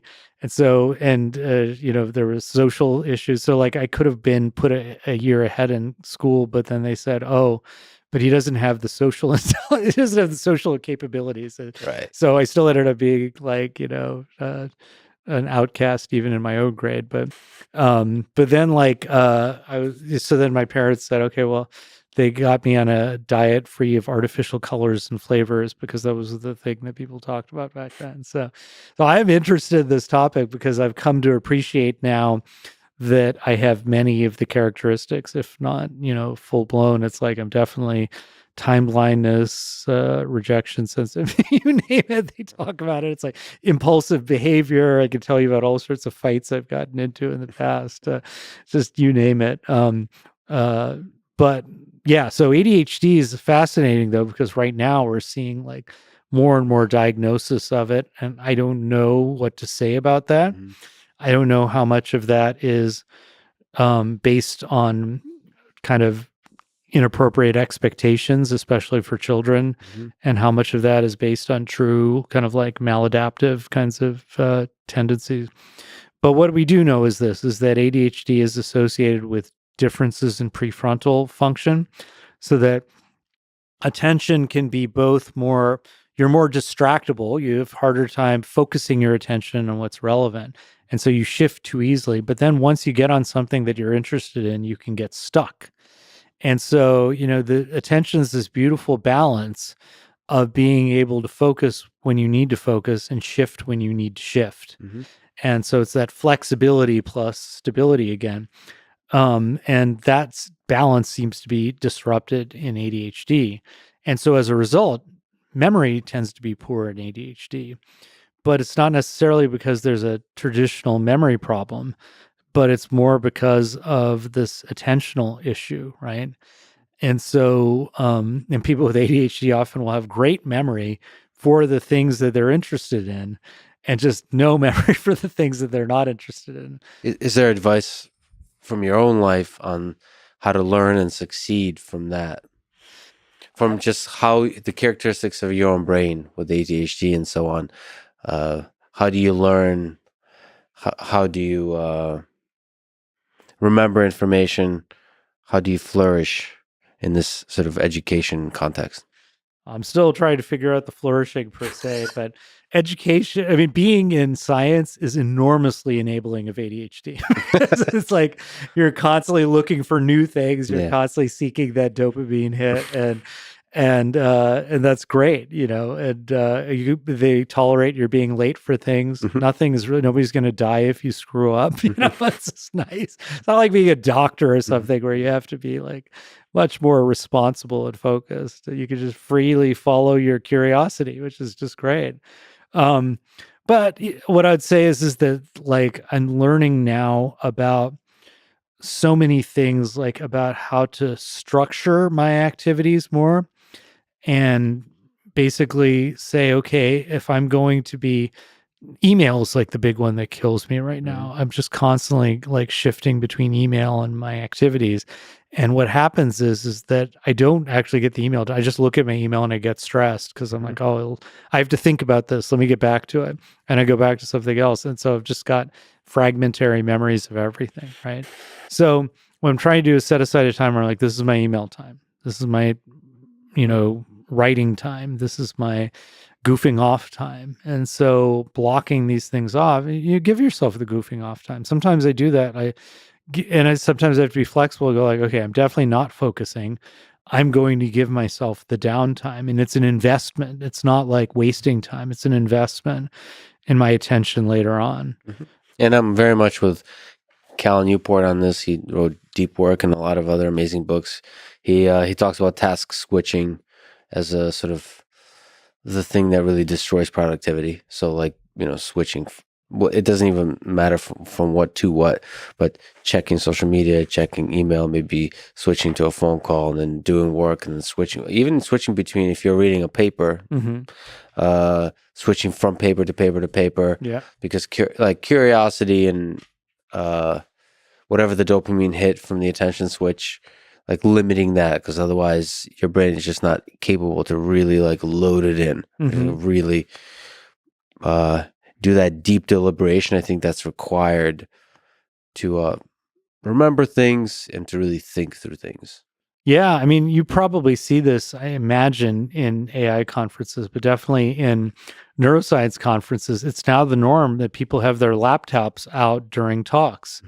And, conceivably they're writing notes. But in fact, what often happens if you look at people, we can speak from a little bit of personal experience, is you're checking email and you're like, or I'm working on my own talk, but often it's like you're doing things that are not paying attention. And I have this illusion, well, I'm paying attention, and then I'm going back. And then what happens is I don't remember anything from that day. It just kind of vanished, because what happens is I'm creating all these artificial event boundaries.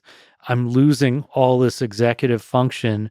Every time I switch, I'm getting like a few seconds slower, and I'm catching up mentally to what's happening. And so instead of being in a model where you're meaningfully integrating everything and predicting and generating this kind of like rich model, I'm just catching up, And so, yeah, there's great research by Melina Unkefer and Anthony Wagner on multitasking that people can look up that talks about just how bad it is for memory. And it's becoming worse and worse of a problem. So you're a musician. Take me through how'd you get into music? Like what made you first fall in love with music, with creating music? So I started playing music just when I was like doing trumpet in school, for school band, and I would just read music and play, and it was pretty decent at it, not great, but I was decent. How'd you go from trumpet to Guitar, especially the kind of music you're into? Yeah, so basically in high school, I kind of was a late bloomer to music, but just kind of MTV grew up with me. I grew up with MTV. And so then you started seeing all this stuff. And then I got into metal, was kind of like my early genre. And I always reacted to just things that were loud and had a beat, like, ADHD, right? It's like, everything from Sgt. Pepper's by the Beatles to like Led Zeppelin 2. My dad had both. My parents had both those albums, so I listened to them a lot. And then like the Police, Ghost in the Machine, but then I got into metal, Def Leppard, and AC/DC, Metallica. Went way down the rabbit hole of speed metal. And that time was kind of like, oh, like, why don't I play guitar? I can do this. And I had friends who were doing that. And I just never got it. Like I took lessons and stuff like that, but it was different because when I was doing trumpet, I was reading sheet music. And this was like, I was learning by looking, there's a thing called tablature, this, where it's like, you see like a drawing of the fretboard with numbers, and that's where you're supposed to put it's kind of like paint by numbers. Right. And so, I learned it in a completely different way, but I was still terrible at it. And I didn't get it. It's actually taken me a long time to understand exactly what the issue was. But it wasn't until I really got into punk and I saw bands like, I saw Sonic Youth, I remember especially, and it just blew my mind because they violated the rules of what I thought music was supposed to be. I was like, this doesn't sound right. These are not power chords. And this isn't just have like a shouty verse and then a chorus part. It's not going back. This is just like weird. And then it occurred to me, you don't have to write music the way it's people tell you it's supposed to sound. That just opened up everything for me. And I was playing in a band and I was struggling with writing music because I would try to write like, whatever was popular at the time or whatever sounded like other bands that I was listening to. And somehow I kind of morphed into just grabbing a guitar and just doing stuff. And I realized a part of my problem with doing music before was I didn't enjoy trying to play stuff that other people played. I just enjoyed music just dripping out of me and just, spilling out and just doing stuff. And so then I started to say, well, what if I don't play a chord? What if I just play like notes that shouldn't go together and just mess around with stuff? Then I said, well, what if I don't do 4 beats go na na na na 1 2 3 4 1 2 3 4 1 2 3 4?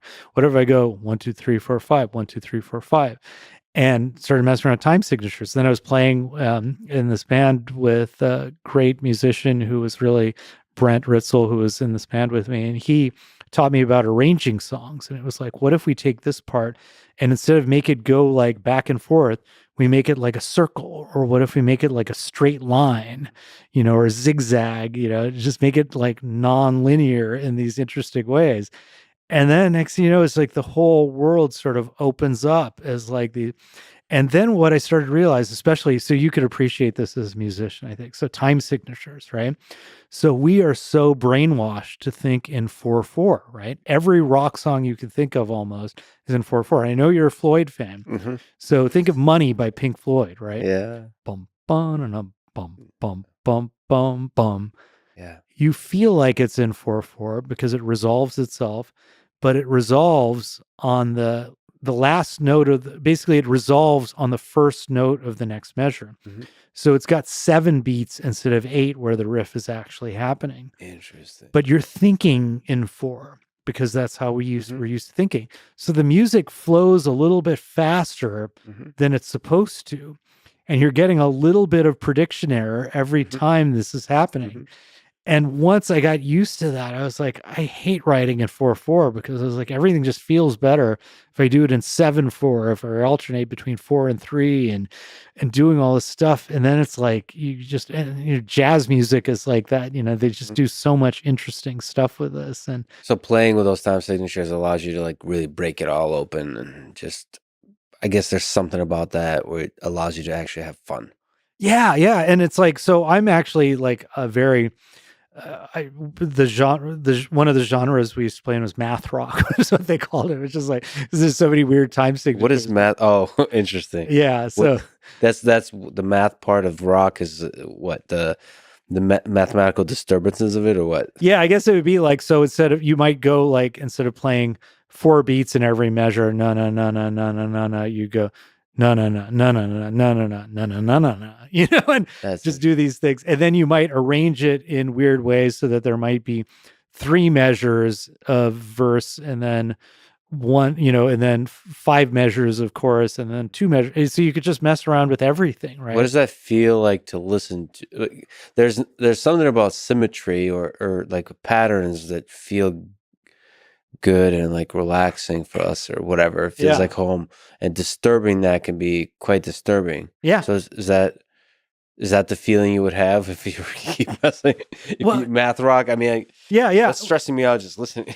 Well, yeah. Learning about it. So, I mean, it depends. So a lot of my style of songwriting is very much like in terms of like repetitive themes, but messing around with structure. Because I'm not a great guitarist technically. And so I don't play complicated stuff. And there's things you can hear stuff where it's just like so complicated, But often what I find is like having a melody and then adding some dissonance to it, just enough, and then adding some complexity that gets you going just enough. But I have a high tolerance for that kind of dissonance and prediction error. I think I have a pet theory, that it's like basically you can explain most of human behavior as some people are lumpers and some people are splitters, And so it's like some people are very kind of excited when they get this dissonance and they want to like go with it. And some people are just like, no, I want to lump I don't know, maybe that's even a different thing, but it's like, basically it's like, I think some people get scared of that discomfort. Yeah. And I really thrive on it. Yeah. I love it. What's the name of your band now? The cover band I play in is a band called Pavlov's Dogs. And so, yeah. So it's a band, unsurprisingly, of mostly memory researchers, neuroscientists. I love this. And I love this so much. Yeah, actually, one of your MIT colleagues, Earl Miller, plays bass. So, and do you play rhythm or you lead? Could compete if you want. Maybe we could audition you. For audition? Oh, yeah. I'm coming for you, Earl. Earl's gonna Your spot. Earl's gonna kill me. He's like very Uh, precise though. I'll play in his, triangle or something. Or is it where's the cowbell? Yeah. I'll be the cowbell guy. And you got what kind of songs do you guys do? So it's mostly late 70s punk and 80s new wave and post punk. Blondie, Ramones, Clash. I sing Age of Consent by New Order and Level Terrace And you said Park you by have Joy a female Division. singer now? Yeah. Carrie Blondie. Hoffman and also Paula Croxon. And so they do. Yeah. So Carrie does Blondie amazingly well. Mhm. And we do like Gigantic by the Pixies. Paula does that one. Which song do you love to play the most? What kind of song is super fun for you? Of someone else's Yeah, cover, yeah. cover. Okay. And it's one we do with Pavlov's Dogs. Mm-hmm. I really enjoy playing I Want to Be Your Dog by Iggy and the Stooges. Yeah, it's a good song. Which is perfect because we're Pavlov's dogs. Yeah. And Pavlov, of course, was like basically created learning theory. So, there's that. But also it's like, I mean, Iggy and the Stooges, that song. So I play and sing on it, but it's just like it devolves into total noise and I just like fall on the floor and generate feedback. I think in the last version, it might have been that or a Velvet Underground cover in our last show. I have a guitar made of aluminum that I got made. And I thought this thing's indestructible. And so I kind of like was just, moving it around, had it upside down and all this stuff to generate feedback. And I think I broke one of the tuning pegs. And Oh wow. yeah, so I managed to break an all metal guitar. Oof, go figure. A bit of a big ridiculous question, but let me ask you, we've been talking about neuroscience in general. What do you've been studying the human mind for a long time. What do you love most about the human mind? Like when you look at it, we look at the fMRI, just the scans and the behavioral stuff, the electrodes, the psychology aspect, reading the literature on the biology side, neurobiology, all of it. When you look at it, what is most like beautiful to you? I think the most beautiful but incredibly hard to put your finger on is this idea of the internal model. Mhm. That it's like there's everything you see and there's everything you hear and touch and taste, every breath you take, whatever. But it's all connected by this like dark energy that's holding that whole universe of your mind together, right? And without that, it's just a bunch of stuff. And somehow we put that together and it forms so much of our experience. Mm-hmm. And being able to figure out where that comes from and how things are connected to me is just amazing. But just this idea of like that the world in front of us, we're only sampling this little bit and trying to take so much meaning from it. And we do a really good job, not perfect. I mean, but that ability to me is just amazing. Yeah, it's an incredible mystery, all of it. It's funny you said dark energy because the same in astrophysics. You look out there, you look at dark matter and dark energy, which is this loose term assigned to a thing we don't understand, which helps make the equations work in terms of gravity and the expansion of the universe. In the same way, it seems like there's that kind of thing in the human mind that we're like striving to understand. Yeah. It's funny that you mentioned that. So one of the reasons I wrote the book, amongst many, is that I really felt like people needed to hear from scientists, and like COVID was just a great example of this because like people weren't hearing from scientists. One of the things I think that people didn't get was the uncertainty of science and how much we don't know. And I think every scientist lives in this world of uncertainty. And when I was writing the book, I just became aware of all of these things we don't know. And so I think of physics a lot. And I think of this idea of like overwhelming majority of the stuff that's in our universe cannot be directly measured. Mm-hmm. I used to think, haha, I hate physics. So physicists get the Nobel Prize for doing whatever stupid thing. Because it's like there's 10 physicists out there. I'm just kidding. Just strong words. Yeah, no. I'm kidding. It's just the physicists who do neuroscience can be rather opinionated. So sometimes I like to dish on It's that. all love. It's all love. That's right. It's the ADHD talking.